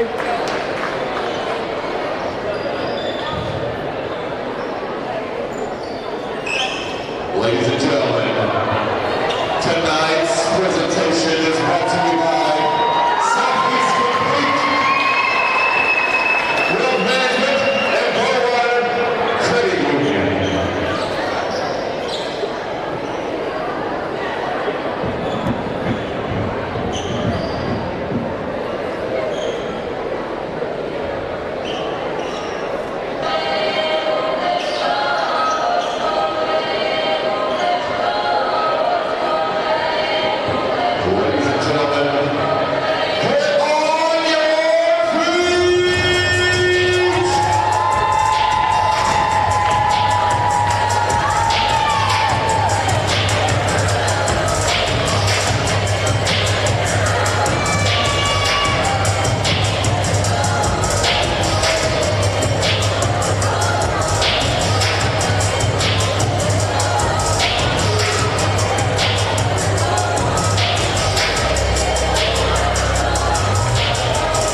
sophomore guard. And 11, Jackson Gonzalez, 5'7", sophomore guard. And 12, Brady Mullins, who lost the tip there, 6'1", senior forward, really, guard/forward. As Meigs County has it first, and the jumper is going to be good there for Eli Hope to get the Tigers in front early, just like the girls' game started. Meigs County strikes first. McMinn County going from our right to left, those home white uniforms, black numerals trimmed in gold. And I'd like to see if they run something early here to maybe get Brady a touch and a shot. Brady guarded by Powell. Now they send it through Gonzalez over to Williams. Williams drives in, knifes through the lane, missed the shot. Trying to battle for the rebound, but Meigs County comes away with it. All orange uniforms by the Tigers, white numerals. And it's going to go out of bounds to the Cherokees. Yeah, good defensive play by Jock there. And Jock's coming off some good games as well. Hit a couple threes in that Cott County game. And he played well at the Knoxville Farragut tournament, just like he did last year. So hoping he can keep that offensive momentum going as well. Both teams give up about 65.5 points per game. McMinn County averaging 64. Meigs County averages 53 a game as a three-pointer was off the mark there for the Cherokees. Had a good look, just couldn't knock it down. Jumper off the mark here for number 15, Brody Goins. Mullins pulls down the rebound for McMinn County. Gonzalez trying to open up the three ball, and he does. Jackson Gonzalez puts the Cherokees in front by one. Yeah, good job of getting a shot in transition there. Meigs they were all kind of sprinting back to the paint, and Jackson just pulled up and took the open jumper. Meigs County, though, answers right back. Layup of their own. I missed who that was. Brody Goins got that one. He's got There's a shot by Brady in the corner, a little long. Mullins misses the three. Here's Gonzalez, baseline feed. It's going to be stolen away. In transition, Malone. Jumper off the mark, rebound collected there by Hope. Hope has it taken away by Cobb. Cobb just picked his pocket from behind. Here's Cobb, goes in. Gets to the block, kicks out. Mullins open for three this time, and it's good for Brady Mullins. Yeah, it's about as clean as look as Brady's probably had in 2.5 weeks. So glad to see that one go in. And that's just frustrating for a player like him. I mean, it's got to be. And it gets in your head because you start thinking, hey, is something wrong with my mechanics? What's the deal? And sometimes just shots don't fall. We can control what we can control, but sometimes they just don't drop. Here's a wide open three by Meigs County's Nate Powell. And they answer just right back. So lead has changed hands every trip down the floor now. Gonzalez. I thought he had his pivot foot, but the official calls it a walk from the far side. Got to that high post feed and was trying to just spin a little bit. Yeah, Nate Powell, it's a familiar name again, the only senior on the Meigs County roster. And, that was his specialty the past couple of years. He was a good three-point shooter and, right on cue there, hits it on the last possession for the Tigers. Don't want to give the commentators curse early, but McMinn County has won the last 10 in a row against the Tigers. So looking to make it 11 as they step out of bounds, the Tigers do here. So Jock Williams should be keying it in side out of bounds. Had to wait on the basketball to come back from the cheerleaders. Williams gets it into Gonzalez. And Gonzalez, a standout freshman for McMinn County, had a lot of good games for him last year. Will run the point here. Yeah, it's a sneaky, tough matchup for Jackson going against, good job by Madden there, but going against Eli Hope as the point guards. And if those sound familiar, they played together, at Riceville and for multiple years, so they know each other really well. It's on Goins. Goins there, yeah. Speaking of another young player who had a good couple games in Johnson City, Madden Cobb kind of stepped into the starting role with Reese being out, and Madden really, really strong left-handed driver, and he took advantage of that in Johnson City, so hopefully he keeps the scoring up. Missed it, gets his own board, and the putback is good. Cobb reverses course and gets it and puts the Cherokees back in front now, 9-7. Traded 1 for 2 there. Up by 2, 9-7. Approaching midway through the first quarter. Out front, Goins with it. Here's another shot by Malone. This one's good from the far wing. And Meigs County back in front by 1 now.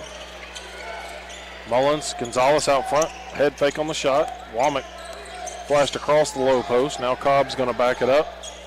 Call out the signals. Jock Williams comes and receives it. Gets to the top of the key. Out to Mullins. Quick trigger. Mullins in and out. That one goes. Look good, but just kind of caroms off the rim and over. Cobb got his hand in the passing lane. Prevents a quick score by Meigs County. Yeah, and you saw the frustration on Brady's face kind of as he ran back down the court again. He's just, it looks good. Feels good coming out of his hands. And, hopefully he's, kind of mentally just push through those because he's going to make enough of those as the season progresses. So. Jackson Hope, number 2, comes into the ball game and replaces Eli Hope. And it's going to be Malone. Again, he had a double-double in their win against Sell Creek. Now extends their lead to 3, the largest of the game for Meigs County. Gonzalez trying to answer back. He hit the deck, but no call. He at least ties it back up. And, that's one of the things we saw some in Johnson City, and Coach Jay Johnson getting the officials to kind of sneaking underneath the legs of the three-point shooter. There's another 3. So 3 balls going in like crazy for both teams here. Yeah. And not providing an avenue for the player to land. Gonzalez knocks down the jumper there. Gonzalez with a long 2 gets them to within 1. 15-14, 3:20 to play. Off the mark, rebounded by Cobb. Much faster pace than the previous game. Cobb gets all the way in through 2 defenders and scores quickly. Madden Cobb with 5 points. Yeah, good strong left-handed take there by Madden to split the defenders. Of course, the younger brother of former McMinn County standout guard and Ty Runyon, district MVP, now over at Tennessee Wesleyan. Drive and take missed here by the Tigers. Jock Williams has the rebound, brings it down, gets it to Cobb. He's got the hot hand. Euro step in the lane. Double pumps, misses it, tried to get his own board. But it's going to be the Tigers to bring it across half court. Goins calling for help, gets it to Hope. That's Jackson Hope. Between the legs, working against Gonzalez. Goes left side over to Powell. Powell lost it. Williams picks his pocket. Jock Williams taking it up the court, gets to the right side. Layup is good, and the foul. Jock Williams going to the line for an and one opportunity. All set up by his defensive presence there, and that one's going to be on Powell, his first. Yeah, Jock did a good job of, he waited, he didn't try to reach, he waited so the ball handler exposed the ball in front of him, and he just quick hand kind of knocked it loose and was able to obtain the ball there and go in and shoot an and one.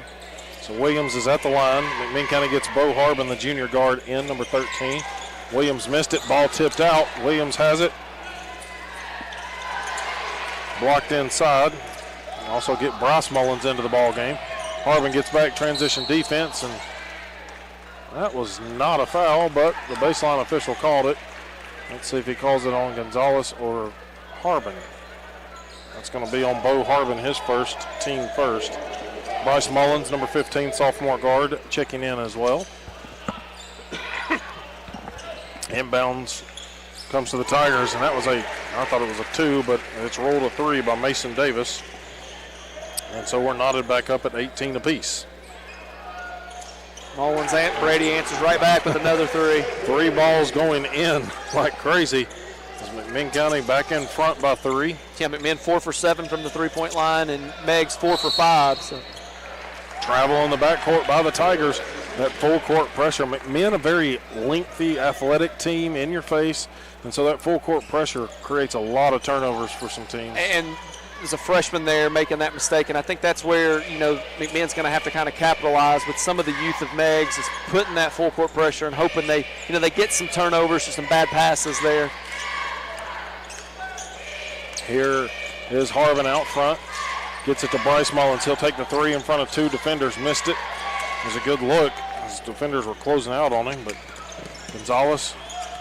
Good to see Bryce back out there. He had dealt with some sickness there in Johnson City. He wasn't able to play but a few minutes in one game, so good to see him healthy.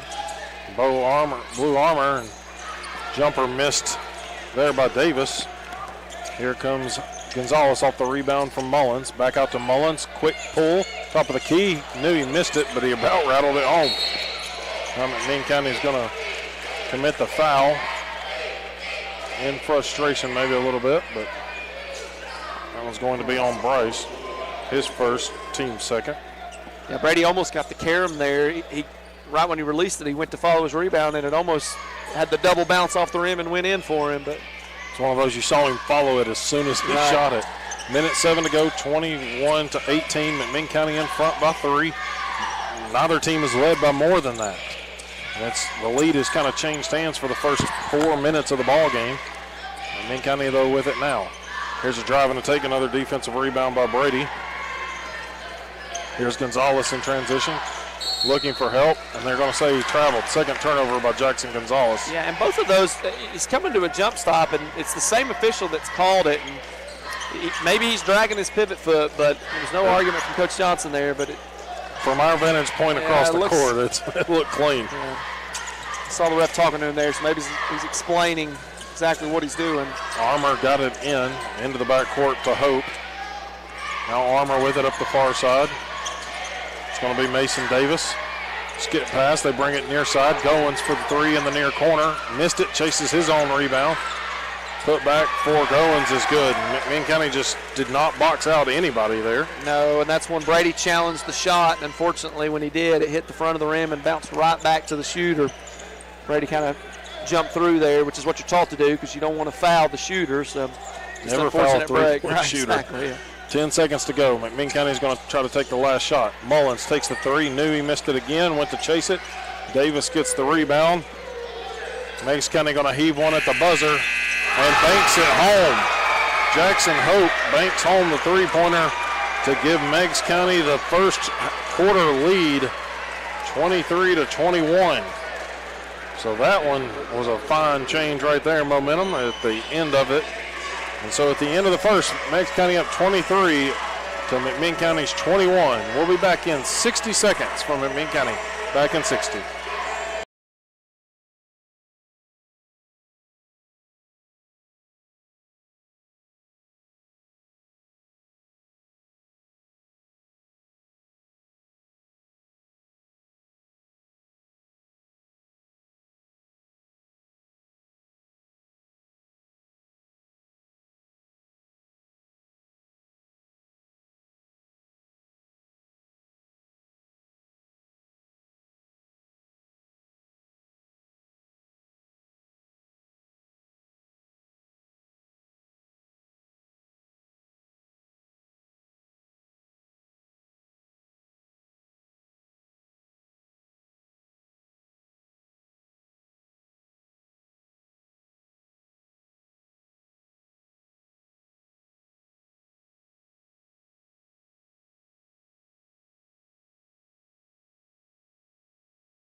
36 here against the Tigers, as we will take a 60-second break here. Again, telling you the halftime score 43-36. We'll be back in 60 seconds from McMinn County High School.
Shooting well. Cherokee's kind of controlling the rebounding margin, 23-15. As you mentioned, a lot of that due to Marbury being in the game. Not many free throws, only 3 free throws combined, all by the Cherokees. 1 for 3 there. But again, we're able to get offensive rebound on one of those with Cobb there, so and a put back. But yeah, it's a hot shooting game. Both teams shooting. Meigs 47% from the field total, McMinn 45%. So you kind of see if those shooting numbers pick up or stay where they're at in the second half. You think they would drop a little bit, but who knows? I mean, both teams are lighting it up right now. Well, and I think you alluded to it early. It was kind of one of those where catching and shooting, letting Meigs County catch the ball wide open and taking some shots. On the same side, Meigs County's let McMinn County come off some ball screens and catch a lot of wide open looks and wide open three-pointers as well. Yeah, and that's something, it's a little thing, and if you're watching the game, you might not see that, but just you've got to be able to, against teams, that shoot as well as they do, you've got to be able to, be able to be there on the catch, have a hand up on the catch, because if you wait to put a hand up as the shot motion's taking place, you're too late. And a lot of that in this half for both teams. And you got a feeling that that'll probably fix a little bit in the second half, where you're more you're there on the catch more so than as the shot's going up. Of course, the old adage, hand down, man That's down. Right. So let it fly. We'll see. McMinn County not afraid to shoot it, and Meigs County has proven they are not afraid to shoot it from deep as well. But we are pleased to be joined as I think we had to twist her arm to get here, but Derica Jenkins, Coach Jenkins, our first interview with you after a game here, and so appreciate you joining. I know you'd rather go coach 1,000 games than talk to us right now. I know it.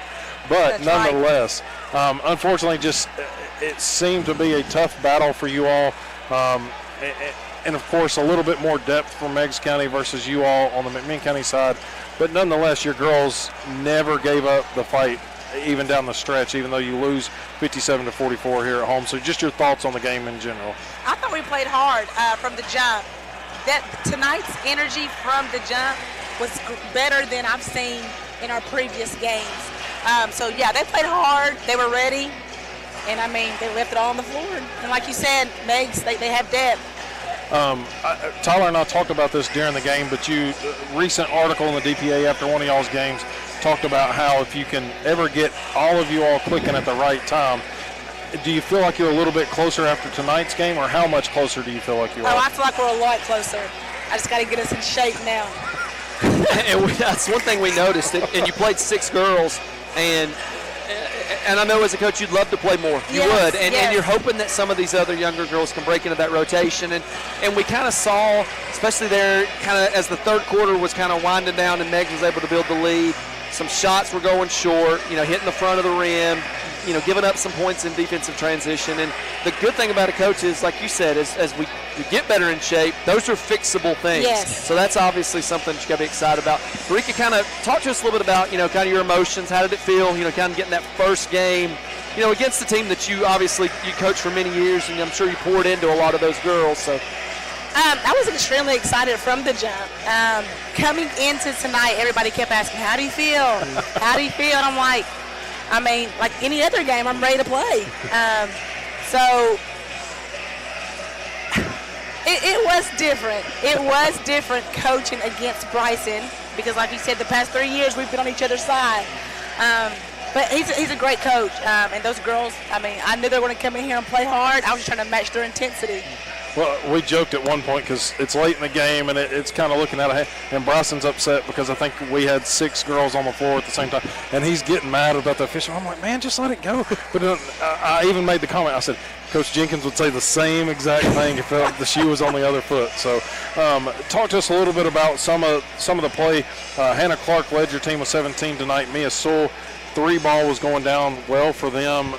Predominantly we're having open looks because of the size of Meigs County, but even some of your freshmen, Molly Trenum, was very intensive on the defense and just diving after loose ball, it felt like. So just some of the experience they've been able to gain so far this season.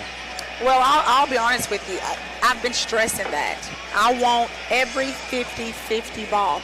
And like you said, I made that statement in the paper that I want us all, once we all play together, it looks good, and we will soon overcome this little hump. And I think tonight we played together, and I thought we played well. I thought we were in shape. We ran in the fall, but you never know until the game time gets here. That's for sure. And the size of Meigs got you a little bit. It'll wear you down. At the end of the first quarter, the rebounding margin, I know you're not going to like this, was 21-4. And again, you think about rebounding has to be intentional. The balls didn't bounce to you. You've got to go get it. And I think as the game went on, the youth of your team, they even improved in that area as well. Was able to cut that rebounding margin down. So that was something that was exciting to see from the sideline. And I tell them, it's the little things. Yep. When you're bigger, when a team is bigger or they may be quicker, it's those little things. You have to box out. You have to take care of the ball. Did you count turnovers? He's got they should be on the sheet at the bottom there. Yeah. 18 to 14. You only had 14 for the game. Yeah. And my goal is 10 or under. Well, and we caused 18. Yeah, there was quite a few times of the pressure, and you all saw a lot of full court press from Meigs County as well, but there's a lot of turnovers forced by Sewell and Trenum and Hennessy and Clark, so it was a great effort. I know, and I said that defensively, I know you all will be in their face and everything. It's just the offense is going to come eventually for sure. But, Coach, we appreciate it, and best of luck. You got Ottawa on Thursday, so it's kind of a region opponent, non-district game, but fans come out, check them out. They're going to get there. We promise. Oh, yeah, we will. They're working hard at it, but we will. We'll see you next week. Unfortunately, I picked the Bradley game because of the rivalry, but we'll be here against Bradley a week from tonight. So, okay, sounds good. Coach, we appreciate it. Thank you. Hey, thanks, you. Coach. So she said that felt better after tonight, so continuing to show some improvement. And you can look at a record all you want to, but you got to look at what this team has and what they have lost over. As I said, over the last several years, they've lost their leading scorer due to injury or graduation multiple years since I've been doing this. And we've mentioned this numerous times. They're relying on girls, to score that really have never had to take on that role. Lily Sliger a little bit last year, but kind of maybe your third or fourth option to put the ball in the basket, and she's kind of having to be someone to depend on. So, yes, I mean, you can see the progress. Again, like you mentioned, you can't be only results-oriented because as you watch this team, you do see areas of growth. And, you know, again, you just got to keep building on that. Well, halftime is over here. Looking at your leading individual scores, Jackson Gonzalez leads the way with 13 points for the Cherokees, followed rather closely by Brady Mullins, three-pointers for his 9 points.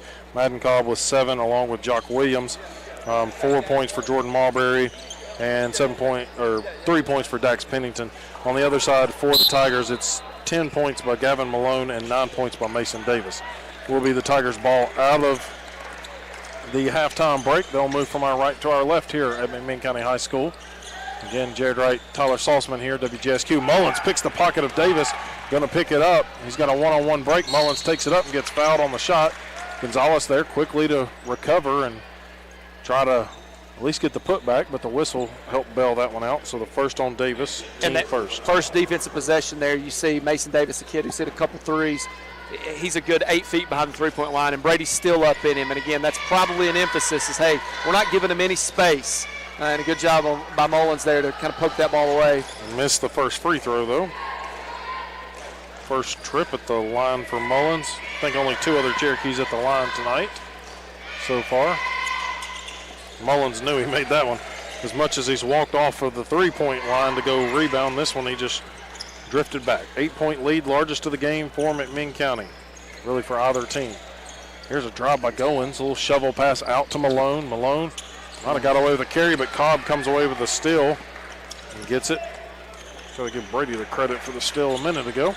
Here's Williams, thought about the shot. He'll go inside the arc, now kicks it out to Cobb. Extra pass into the corner to Mullins. Bryson Womack down low, just working in the paint.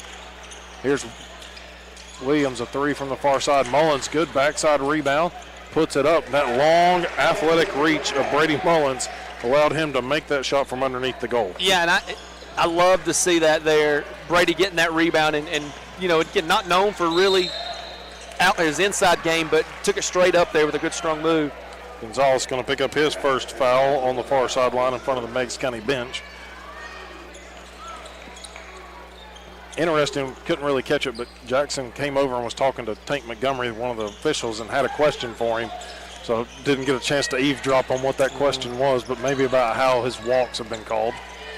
Here's Davis, a nice little running left-hander in the lane for Mason Davis, gets him into double figures, and it stops the McMinn County scoring.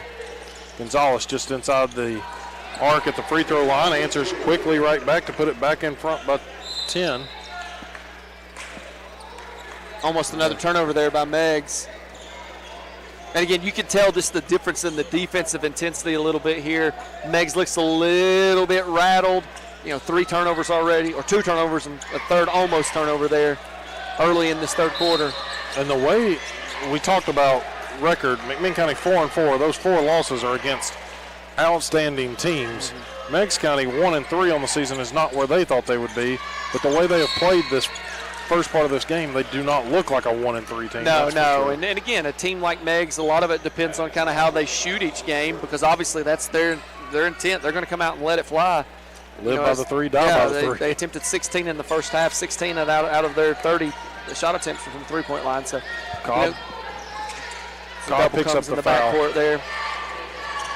Skip pass into the corner to Powell. 3-pointer off the mark. Goins gets the offensive board and the putback. So Goins with a second chance opportunity. He's got 6. And that's an 8-point game. Top of the key, 3-pointer off the mark by Gonzalez. Both teams again missed their first 3-point attempts. So a late whistle there on the shot, and we'll see. I think they got Brady. I think it's the right call. It was a little late, but it did look like it got him on the wrist on the way up. Third team foul. So McMinn County some foul trouble here early. It's an 8-point game, but it's going to send Eli Hope to the line. According to my records, that's the first free throw attempt of the game for Meigs County. I would agree with you, yes. Marbury back in the game here. Again, his rebounding really kind of changed the tone in the first half. See if he can keep that up here. Man. On cue. Right yeah. on cue, man. Commentator. Got it tonight. Crystal ball over here with Tyler Salzman. Marbury sets a high screen for Gonzalez. Instead, they send it left side to Cobb. Back through Gonzalez to Mullins to Williams. Williams in the corner, hit the three, but no shot. They're going to call an offensive foul in the paint on Jordan Marbury.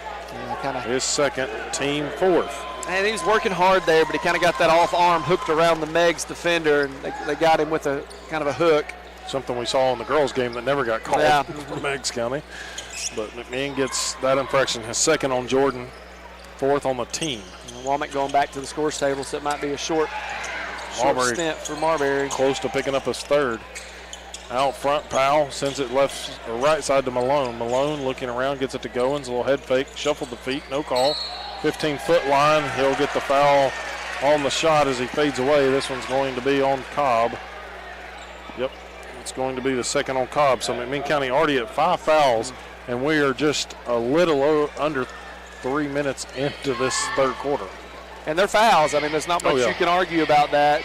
You know, but it's going to let a team like Meigs County stick around more than it should. And the Goins kind of went up for the jump shot, and again, you're taught as a defender to kind of build your wall. You need to shoot your hands up, and unfortunately the hands were, again, kind of chest level there, and it got the arm on the way up. Goins' second free throw. He's good at the line for both of them. Brody Goins, he's got 8 points. Down to a 5-point game for the Cherokees. Trying to answer back. Cobb up under the bottom of the rim. Cannot get the layup in. Here's Malone. Spins, kicks it out. Left side, it's going to be a 3 up and in for Eli Hope. And Coach Johnson, he thought maybe he would jump up as the lead's now down to 2. Call a timeout, but he's going to keep letting them play through it here. Cherokee's going with the horn set. They're going to try to get a curl by Gonzalez and then a pin down for Brady for a 3 here. Yeah, there it is.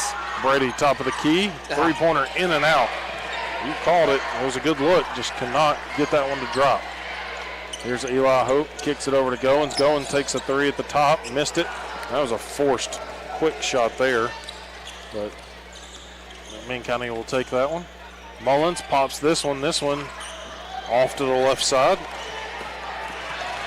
Now McMinn County gets a steal. Gonzalez swipes the pocket. Kicks it out. Cobb, the left-handed 3-pointer, missed it. Womack, good offensive board and the foul. Womack going to the line for an and-one opportunity. And let's see, bob and weave so we can see around. This one's going to be on 11 Powell, his second. Team second. And I like that 3-point attempt there. Madden Cobb's not really his strong suit, but his willingness to take that wide open 3 led to an offensive rebound for Bryson Womack there to put back. So, again, that's one thing you kind of as a player think, man, I missed that bad, but it was a positive, it was a net positive being able to get that offensive rebound on kind of a scramble by Meigs. So. Missed free throw by Womack, and then McMinn County is going to commit the foul. This one's going to be on Bryce Mullins, his second. Yeah, that's one. Of course, it's going to be a 2-shot foul here for 4:04. That's one you'd like to kind of leave alone. The rebound or the free throw was short, kind of hit front of the rim, and Bryce didn't really have position. Kind of poked his hand up to try to knock it out, and unfortunately got called for the foul. And again, when you're not in the bonus, that might be one you could kind of live with, but you really hate to send him to the free throw line here. Get 90 plus feet with not even having to really work at it. Goins is now 3 for 3 from the charity stripe. It's a 3-point game. McMinn County leads it 50-47, 4:04 to play in the third quarter. Woody Goins going back to the line, and he's a good free throw shooter. Nice touch at the line. He's got 10 points, and now Coach Johnson wants to take the timeout and talk it over. Let's see, it'll be a 30-second timeout. McMinn County still in front, 50-48. 4 minutes to play. We'll be back in 30 seconds.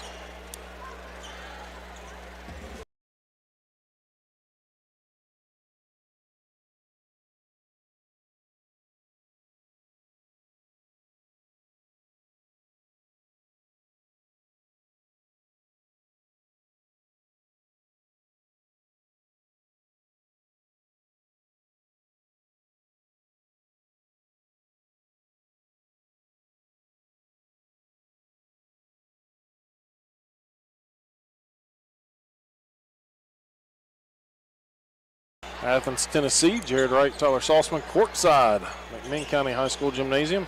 Just Cherokee Gymnasium. We don't really have an official name for it. Need a name. We'll get into the naming rights of that pretty soon, I'm sure, after putting projectors in the ceiling to have a nice projection show to introduce the Cherokees. And Lady Cherokees are going to have that feature as well in the future. Here's Williams, takes a three out of the timeout. Worked the ball around to the left wing and got it to Jock Williams, who gets in double figures. McMinn County back to a 5-point advantage, 53-48. Goins out front looking for some help. Now it's Armour, gets it up top to Eli Hope. Eli Hope works it left side, spin move against Williams. It's going to be Hope to keep it in possession. Had it on his hip. Able to drop that and keep the dribble. Here's Goins. Sends it left side. Gonzalez about anticipated that one very well. Just couldn't jump it. Now Bryce Mullins out there on Hope away from the basket. Hope trying to work it in. Mullins straight up defense.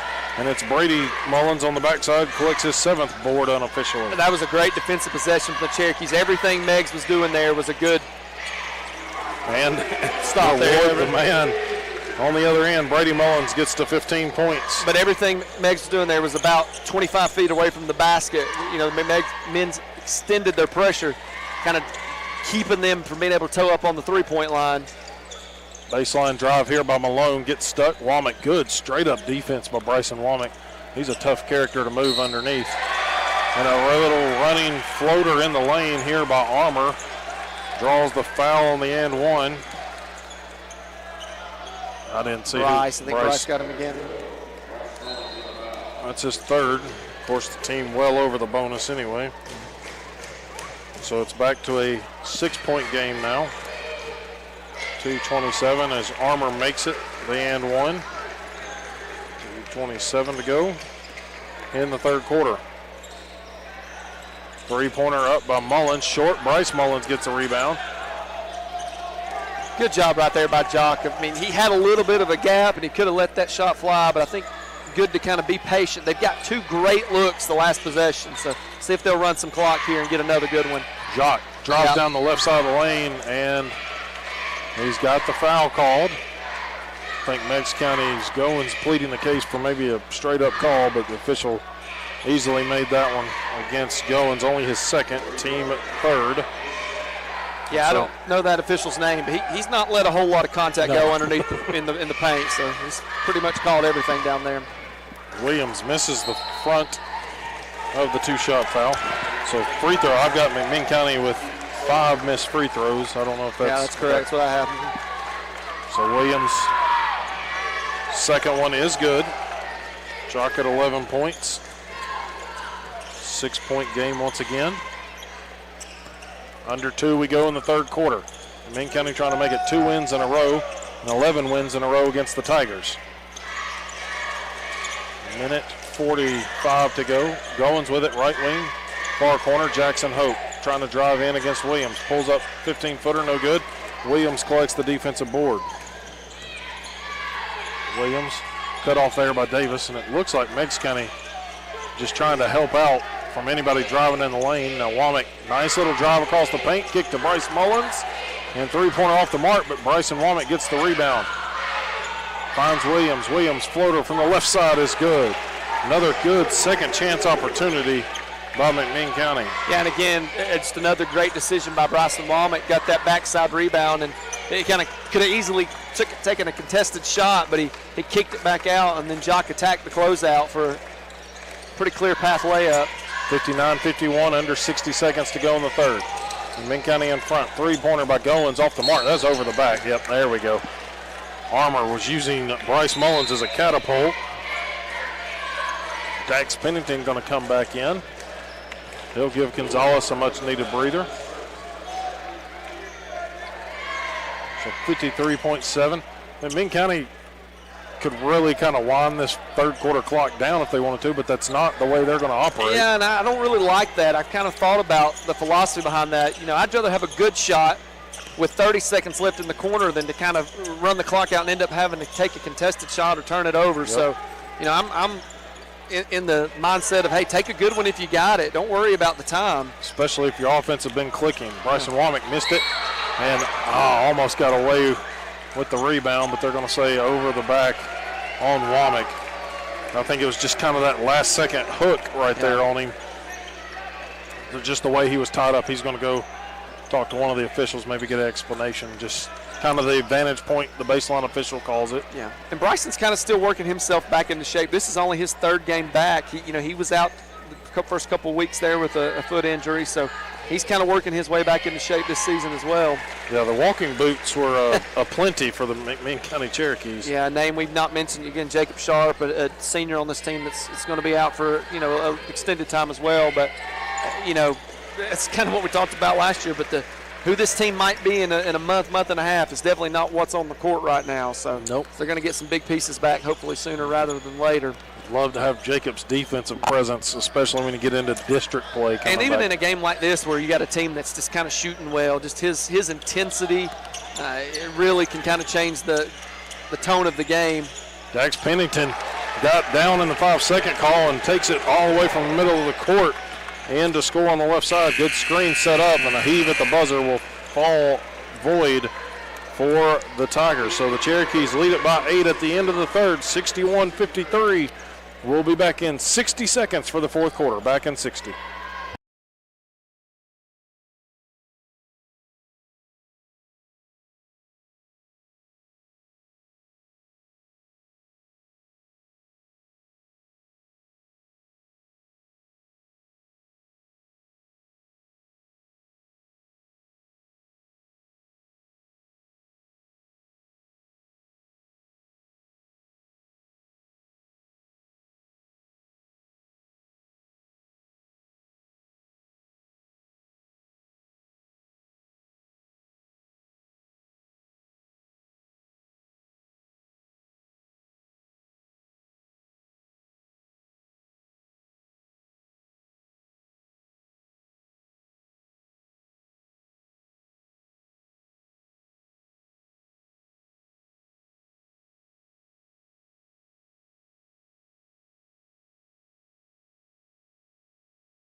Out of the quarter break, McMinn County's Dax Pennington's going to take a quick three on the left wing, and he's going to miss that one. And Meigs faithful trying to let him know about that one, but I don't think it's going to rattle Dax Pennington. No, he's played a lot of basketball in his life, so he's heard it all, I'm sure. Comes from a good bloodline of shooting three-pointers.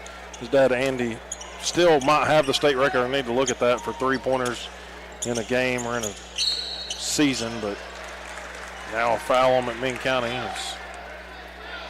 It's going to be on Jock, his first, team first. And it's an 8-point game right now, and really the free throw line is what kept Meigs in. They didn't shoot a single free throw in the first half and went 8 for 9 in the third quarter alone there. So, that's kind of what's kept them within striking distance in this game. If the men can cut out the fouls, they maybe can build this lead up to 14, 13 points or so. Davis, a little fadeaway 15-footer off the mark. Looked good, but Williams collects the rebound here from McMinn County, unofficially his 5th.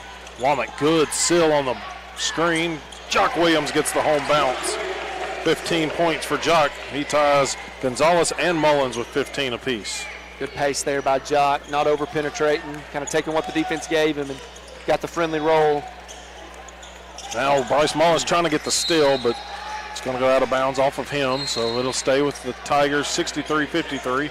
Cobb and Gonzalez return for Bryce Mullins and Dax Pennington. And this is one of those things, you've proven that you can score without someone like Reese Frazier on the floor, who we all know what he's capable of. But McMinn County, their defense has been very impressive here tonight, even though Meigs has gotten an awful lot of threes. There's Womack with a good defensive board. Skies for that one after the miss by Goins. Here's Williams, left side, step back. He'll send it to Cobb. Right back it comes. Now Gonzalez will set up this call. Mullins sends it left side to Cobb. Cobb, one dribble and pass off to Womack. Womack looking for somebody. Gets it to Gonzalez. He'll drive. Lost the handle, regains it. Goes up strong, blocked. Womack comes away with the offensive board. Put back on the left side is good for Bryson Womack. had to use the ball handling effect as well to get in there and score. Largest lead for the Cherokees now at 12. Timeout there by Meigs County going forward. We'll take 30 seconds of it. So timeout on the court, 53-65. McMinn County in front. We'll be back in 30 seconds.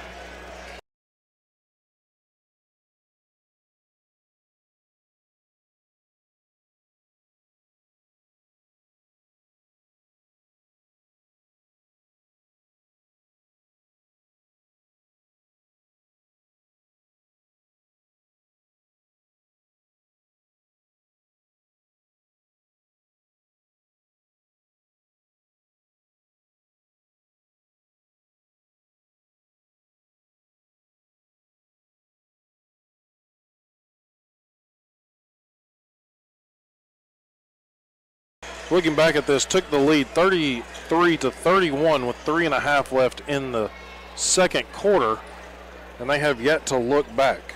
Meigs County got it to within 2 with 4 minutes to go in the third quarter, and now the Cherokees have put 10 more up over that lead and got it to 12, which is their largest lead, 65-53. And it's all been their defense. You know, Meigs shot 16 threes in the first half and have only been able to squeeze off 2 3-point attempts here in the second half, and that's just attributed to the defense there. McMinn extending their defense to almost another steal there. Womack, quick hands, poked it away, but Goins rebounded.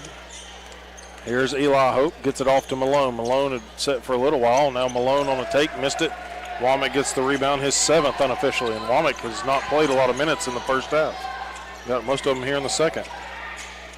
Here's Womack, quick pass. Him and Cobb just playing pass and catch back and forth. Yeah, and with the 12-point lead, you're kind of okay with that. Both of them maybe had a shot there, but, you know, again, you don't have to rush anything at this moment, so probably smart decision, yeah. Get through it. Here's Williams on the right wing. Bounce pass in and anticipated there by Goins, so turnover by the Cherokees. Now, first one of the second half, actually, there for Cherokees. Goins, top of the key, goes to the left side. Womack tried to poke it away. The ball wasn't there, though. Here's Powell. Powell across the lane, scoop shot, no good. Brady Mullins, good defensive position there for 8 boards on the night. Here's Gonzalez, far side of the court, hands it off to Williams. Now Cobb near side with it, working it off the dribble to the left. Womack overplayed by Goins, and Goins is going to knock it out of bounds, they'll say. That's something, too, I think you'll see Cherokees improve on as the season goes on. Goins was jumping that passing lane, and you kind of would like to see Womack plant that foot and back cut that or slip that little screen, you know, to be able to kind of use the defensive aggression to your advantage in that moment, and they'll get better at that. So Bo Harbin checks back in. He'll replace Womack, who takes a breather. Now Mullins, top of the key with it, guarded tightly by Powell, drops it to Cobb. Cobb now into the paint, throws it right into the defense. Now somehow it was batted around, so shovel pass out to Williams. Now Gonzalez with it. Quick pass. Mullins, quick pull on the 3, and it's good. Brady Mullins leads all scorers with 18 points now, his first of the fourth quarter. 4:15 to play, and it's a 15-point game, largest lead. Here's 15 for Meigs County. Goins knocks it down. He's got 15 points. That's Meigs County's first field goal here in the fourth quarter, midway through. Out to Mullins. Brady face up against Powell. Gets it to Gonzalez. Gonzalez back to Mullins. Extra pass to Harbin. Far corner with it. They work it back out front. Now they come near side. Cobb, touch pass out to Williams, and Williams again, hand down, man down. He's got 18. Yeah, and it's nice to have seniors on your team right there. Brady and Jock back-to-back three-pointers, and they did that in the third quarter as well, and it was a one-point game at that point, and they extended it to 7, so it's nice to see that. Nate Powell catches it off the pass and shoots it quickly. Rebound comes down to Davis, and now Williams had it intercepted but deflects it out of bounds. So it'll stay Meigs County ball, 3:18 to play, 71-56. Cherokees in front. I don't know why I checked the scoreboard to our right side more than the left one. You would think it's on either end of the floor. I could check both, but here's Malone. Little fadeaway jumper on the stripe. Able to knock it down. And he's had a good game tonight. It's a tough environment for a freshman to come into. And Gavin's played well, so credit to him. Coming off of that double-double. That was the big article in the DPA talking about it. And He's kind of shown flashes of it. He's at 12 now. There's a timeout on the court. We'll stay here with you through it again. Our next broadcast, and it will actually be our last of 2024 portion of this season against Bradley Central next Tuesday night, 6 and 7:30 tip-off from right here at McMinn County High School. And, of course, the Bradley-McMinn rivalry goes back decades upon decades, and so it will be interesting matchups. Of course, we know the Bearettes ranked 13th roughly in the state, or in the nation. Yeah, that's that. Nation, Yeah. sorry. 13th in the state was wrong, 13th in the nation. So they will come out as a force, and so we'll see the old adage of if you're McMinn County and get a lead, just run four corners. Make it be a 2-0 game. So. Congratulations to Harmony Ware, one of the Lady Bearettes, committed to Arkansas a few weeks ago. So they're chock full of Division I talent over there. McMinn County gets another sub into the game. Number 23, Austin Fugate, the sophomore guard, in there for them. Out there with Williams, Harbin, Gonzalez, and Brady Mullins. 2:50 to play, 71-58. Cherokees lead it by 13, led by as many as 15. That was just a couple of minutes ago. Looking to get their 5th win of the season and get above 500. Here's Williams out front, and Malone's going to get called for that one. It's going to be the first of the quarter on the Tigers. Yeah, kind of some intentional clock running there by the Cherokees. They're obviously without a big in the game right now. They're 5 guys that can handle it, and they're no hurry to get a shot up here. Gonzalez going to take his time, almost looking at the official to count with him. He had 10 seconds to get it across. Here's Harbin, bounce pass long. Him and Gonzalez trying to connect. Former Rossville teammates there and good friends. Yeah, I think Not he on the actually page. is trying to wrap that one to Brady. I think it just kind of went right between Brady and Jackson there. Eli Hope calling out everybody else trying to take Gonzalez on one-on-one here. He's wanting, Goins I thought was coming to set a screen. Instead he rolls out. Now Davis with it. Drops it back. Here's Hope. Drive. Harbin, that defensive pressure has been talked about. He gets the steal. Gets it over to Williams. Williams down the right side of the lane and in. Jock Williams with 20 points on the night puts the largest lead in his corner. 3-pointer up off the mark. McMinn County could not collect the rebound. Powell with the putback and gets the foul call. McMinn County will watch Meigs County shoot some more free throws. That's really what they've done the most of here in the second half, it's felt like. Spent a lot of time, at least in the third quarter. A lot of them were coming at the charity stripe. And Powell converts the first one. He's at 7 points. 73-59, 1:40 to play. Pennington back into the game along with McMinn County's Jackson Lyle, 32, 6'2" junior center. He presents the presence there for the Cherokees inside. Big football body to move around. Fugate sends it to Harbin. Bounce pass to Lyle, top of the key. Lyle takes a couple of dribbles. Looking for help, gets it to Harbin. Harbin back to Lyle on the pick and roll. Lyle, layup on the right side is good for the big fella. I don't think nobody wanted to step over and take a charge there. Jackson kind of had a free reign. I don't quite blame him. That's what you call a business decision. He has got that defensive lineman body for sure. Davis misses the 3-pointer on the left wing off to the backside into the hands of Fugate for the rebound. And Pennington with 60 seconds now to play. McMinn County up 15. Will continue to help bleed the clock. Lyle out front. Working his back to the basket. Now gets it to Mullins. He's trying to get it in the hands of the deep shooters, wanting to add some more 3-pointers. Lyle calling for it. Fugate couldn't get it to him. Now Pennington out front, 40 seconds to play. 75-60. McMinn County, everybody in white has dressed in a uniform, has played tonight. A battle inside as Lyle and Goins are getting into it. And Lyle's going to pick up his first, team third. A little football mentality, I think, came out a little bit right there. Yeah, I think that initially, I think feet kind of got tangled up, and then, yeah, he's going to get him out. Oh no, sorry, I thought he was getting Jackson out. No. But yeah, but that kind of instincts took over there, and looked like a tackle. But yeah. Bryce replaces Brady Mullins.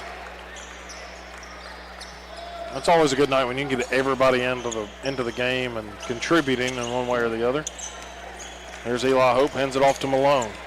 near corner 3 for Davis, off the mark. Goins, ball on the ground. Fugit trying to pick it up. Now Lyle picks it up. Lyle, quick pass up. Now Harbin cross court, gets blocked. Lyle with the follow, and the putback is good.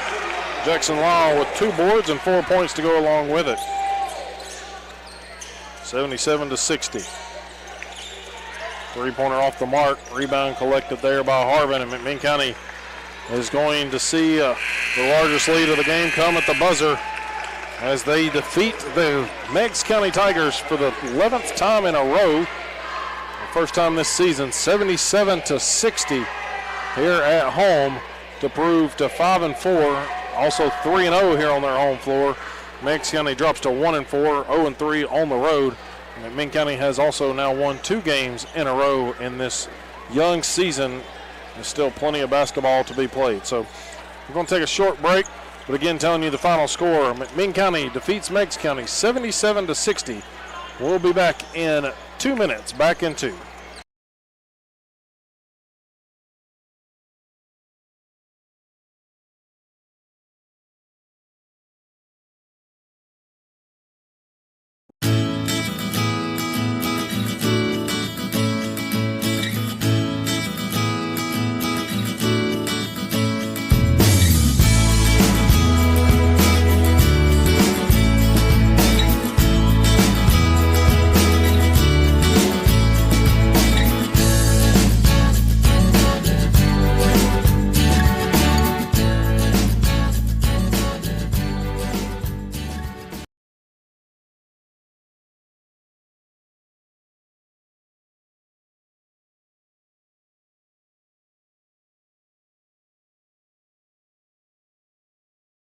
No parent wants to think about their children growing up without them. Although we realize we can't control their future, we do have the ability to secure it through careful planning. So isn't it time to begin preparing for their future and your dreams for them? When you begin to game plan with life insurance, you're able to focus on what matters most today. Because life isn't about worrying when the storms of life will come.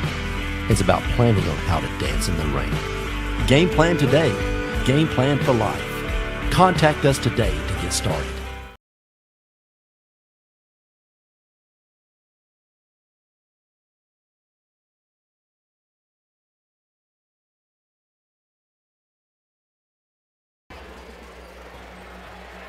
We put our whole heart into clearing.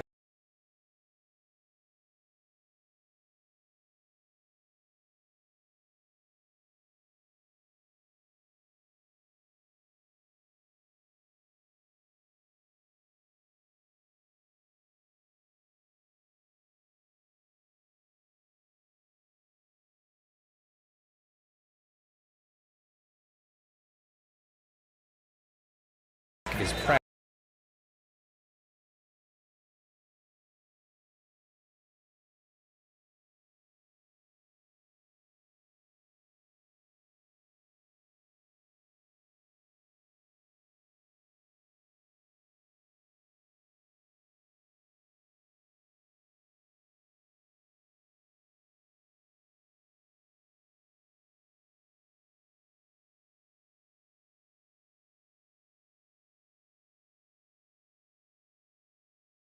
County High School, where the Battle of Highway 30 ends in a split. Meigs County girls got the win earlier tonight, but it's the Cherokees on the boys' side getting the victory 77-60 in convincing fashion. They were paced by Jock Williams, who had 18 points, followed very closely by Brady Mullins with 18 points as Bryson Baker came over to shake the hand there. So good sportsmanship. We go back to the T-Dub days. 18 points and 8 rebounds for Brady Mullins. Jock Williams had 20 points along with 5 boards. And then Jackson Gonzalez with 15 points, a couple of rebounds to his credit. All this, of course, unofficial stats. Jackson Lyle, 4 points and 2 boards. Jordan Marbury, 4 points along with 9 boards as well. I wish he could have got one more. He probably did. I probably miscounted on several of those when he was padding the rebounding stats early. Dax Pennington ends the night with 5 points to his credit, 4 points by Bryson Womack with 7 rebounds. He came in a flash there, especially in the third and fourth quarter, really helping out this Cherokee team. 7 points by Madden Cobb, along with a couple of 3 rebounds, 2 steals and some defensive presence as well. So that's your leading scorers for McMinn County. On the other side for the Tigers, 15 points by Brody Goins. That leads the way for them. And then they had 12 from Gavin Malone and 11 from Mason Davis, as they all kind of got the three ball going early for the Tigers. And that's their three in double figures. 8 points by Nate Powell, who dealt with foul trouble early on, it looked like. And then 5 points for Jackson Hope, 3 points by Armour, and 6 points by Eli Hope. So that's the individual scoring numbers for you. And Tyler, you've got some team numbers for us. Yeah, and the second half, really, when we saw the game shift, kind of twofold. McMinn's defense pressed up a little bit, and we saw the shooting numbers for Meigs drop because of that. So just second half numbers alone, Meigs only shot 18% from the three-point line, 29% from the field in the second half for a game total of 39%, whereas McMinn kind of focused on a little bit more paint touches, but still shot well in the second half. Shot 33% from the three-point line, 71% from the two, 10 for 14 inside the paint for a game total of 48%, including 54% in the second half. So again, that we kind of saw one team stay hot and one team you kind of drop off a little bit. Clean game, not a lot of turnovers. 13 for Meigs, 8 for McMinn. McMinn kind of dominated the rebounding margin, which we mentioned with Jordan Marbury and Bryson Womack, but that was 40-23 total on that unofficially. So, a good win for McMinn, where they kind of, for 2.5, almost 3/4, it kind of stayed 2-3 possession game, and even had to kind of fight back a little bit. To see them kind of extend that lead, it's comforting knowing hey, you got one of your top guys out, the top guy out. So. Yep. As Coach Jay Johnson has joined us. Tyler, I guess you're moving. You're going to give Coach the seat, but obviously it kind of late. McMinn able to pull away in this one. But Coach Johnson, appreciate you joining us. Get that 5th win of the season, 11th in a row over the Tigers, 2nd in a row for you. But one that they kind of hung around a little bit, but that second half, your team just started to pull away and really show that defensive pressure and athletic ability y'all have. Your thoughts overall? Yeah, I think, that's going to be our MO. We're going to be as good as we can guard. And we've known that from day one. And we demand excellence on the defensive end first and foremost. Because we know we'll find points usually. We'll find points, But defense has been our biggest, downfall the last, couple weeks. Just being able to guard from top to bottom, being able to balance that, add a little pressure but not give too much. And so I think, our game plan was to come out and put a lot of pressure on him and make him turn the ball over. Just make him throw the ball away. Just, you got a lot of young guys on that side, probably not used to seeing a lot of pressure, I thought. But we just gave up too much by trying to do that. So the second half, we talked about just, we can still have that ball pressure, but we got to continue to back up and know our limits or how much ball pressure I can put versus giving up a straight line drive. And I think, with a combination of them not hitting like they were in the first half, we did a better job of that in the second half, and just learning to get the ball to the hot hand when it's rolling. And we made the mention, we thought, part of the reason the shots stopped falling for them in the second half is in the first half, you guys were kind of there on the catch, but, maybe a step too low or hand down. In the second half, Meigs kind of had to operate 25, 28 feet away from the basket in the majority of their offense. So we figured, that must have been an emphasis at halftime. It's like, hey, we got to kind of, like you said, don't overextend, but we got to make sure that we push them out of their comfort zone so where they're, there's not any catch and shoot threes like they had in the first half. So credit to you on that adjustment there in the second half. Yeah, another thing, we went from closing with 2 high hands to 1 high hand simply because what I tend to watch is we close with 2 high hands and our body weight goes backwards and our balance gets off, and people was just ripping and going by, because we wasn't balanced on our closeout. So we started closing with 1 high hand depending on the side of the floor, 1 low hand to protect the cross rip, so you can swipe. That way it kind of gives you a level balance. So we went to that, halfway through the year or halfway through, the first couple games. And we've had some success with that, with people being able to take that first step and use their hand and wall up. So, it's just finding that balance. Each player, every player is going to be different. Finding that balance of how close I can close out to a person.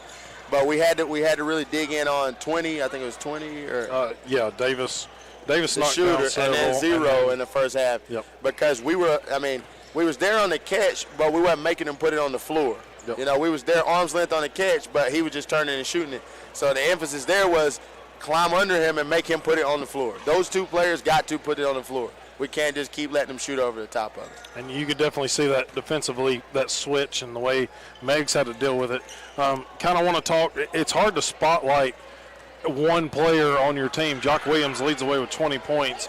Unofficially had him at 5 rebounds, a couple of steals. But his presence defensively, you can tell in the years I've been doing this and he's been around, the maturity level and his instinct on where to be and what he's doing. His game continues to improve, and he's a senior, and it's only going to get better the rest of this year. Yeah, I mean, there's no doubt that, you know, when we practice that people like him and Brady and all those guys, they get after it because they set the tone as, you know, leadership. That's part of it, setting the tone. But it's whether or not they're going to implement it every night when we get out here. You know, when we watch film, I bet you Jock's going to tell you a few times he was there, but he didn't make the right play, such as step up and take a charge instead of swiping or reaching for the ball.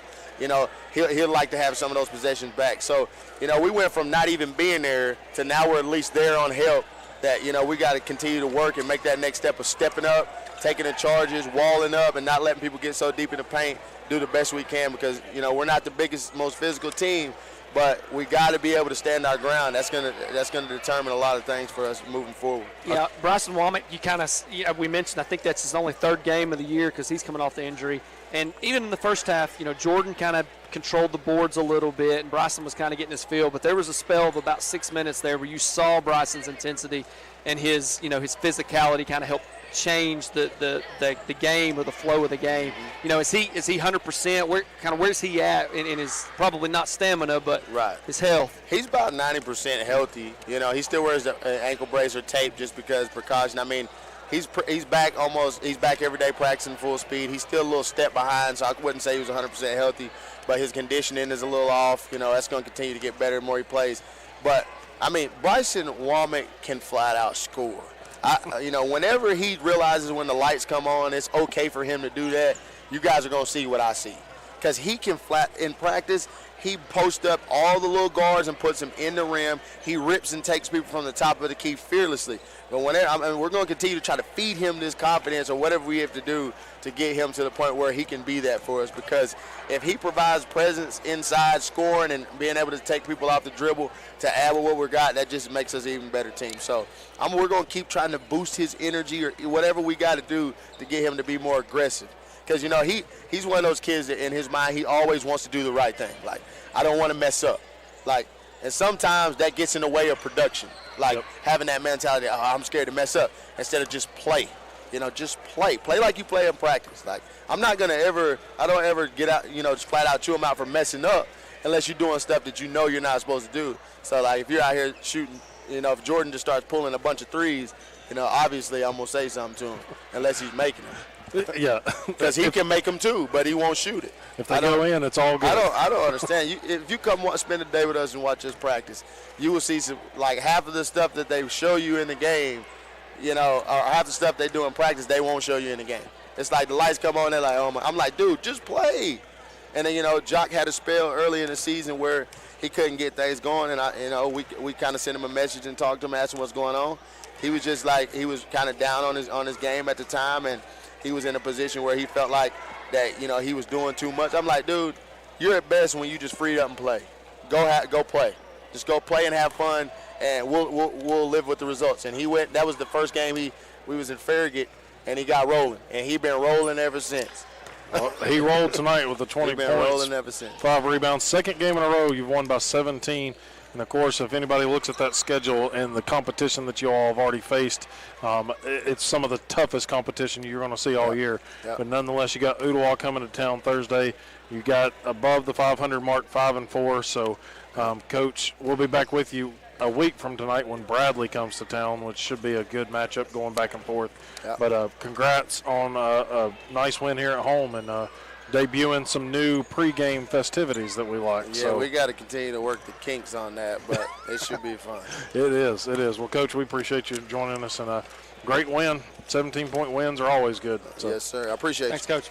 Coach Jay Johnson, as he talked about, pleased with his effort from his team and a lot of players that are really kind of learning that even to this point, even some upperclassmen, they've got the opportunity when they've got the green light, go do it and go score. And, and it's hard when, when you've got the returning, district player of the year on your team, it's easy to defer. It kind of felt like we had these conversations last year, but, you hate injuries, absolutely with a passion. You hate to see any kid hurt, but at the same time, you got to use it to grow with some of your other guys. So good to see some steps in the right direction from good guys, from some of these Cherokees tonight. Well, that'll wrap us up here for our first broadcast of McMinn County basketball. We will not pick up Tennessee Wesleyan until after the new year, so just the way the schedule's worked out, so we will not see the Bulldogs and Lady Bulldogs until after the first of the year. But we will once again be back here from McMinn County High School's courtside when Bradley comes to town a week from tonight. 6 and 7:30 tip-off, that'll be our next broadcast. Appreciate all of our sponsors once again for helping us out. Thank you to Will Fletcher and Handsome Dan back at the station. Thank you to Tyler Salzman being by my side as always. And thank you to Coach Jenkins and Coach Johnson for joining us. And thank you all for listening here tonight. That'll wrap it up again. McMinn wins on the boys' side 77-60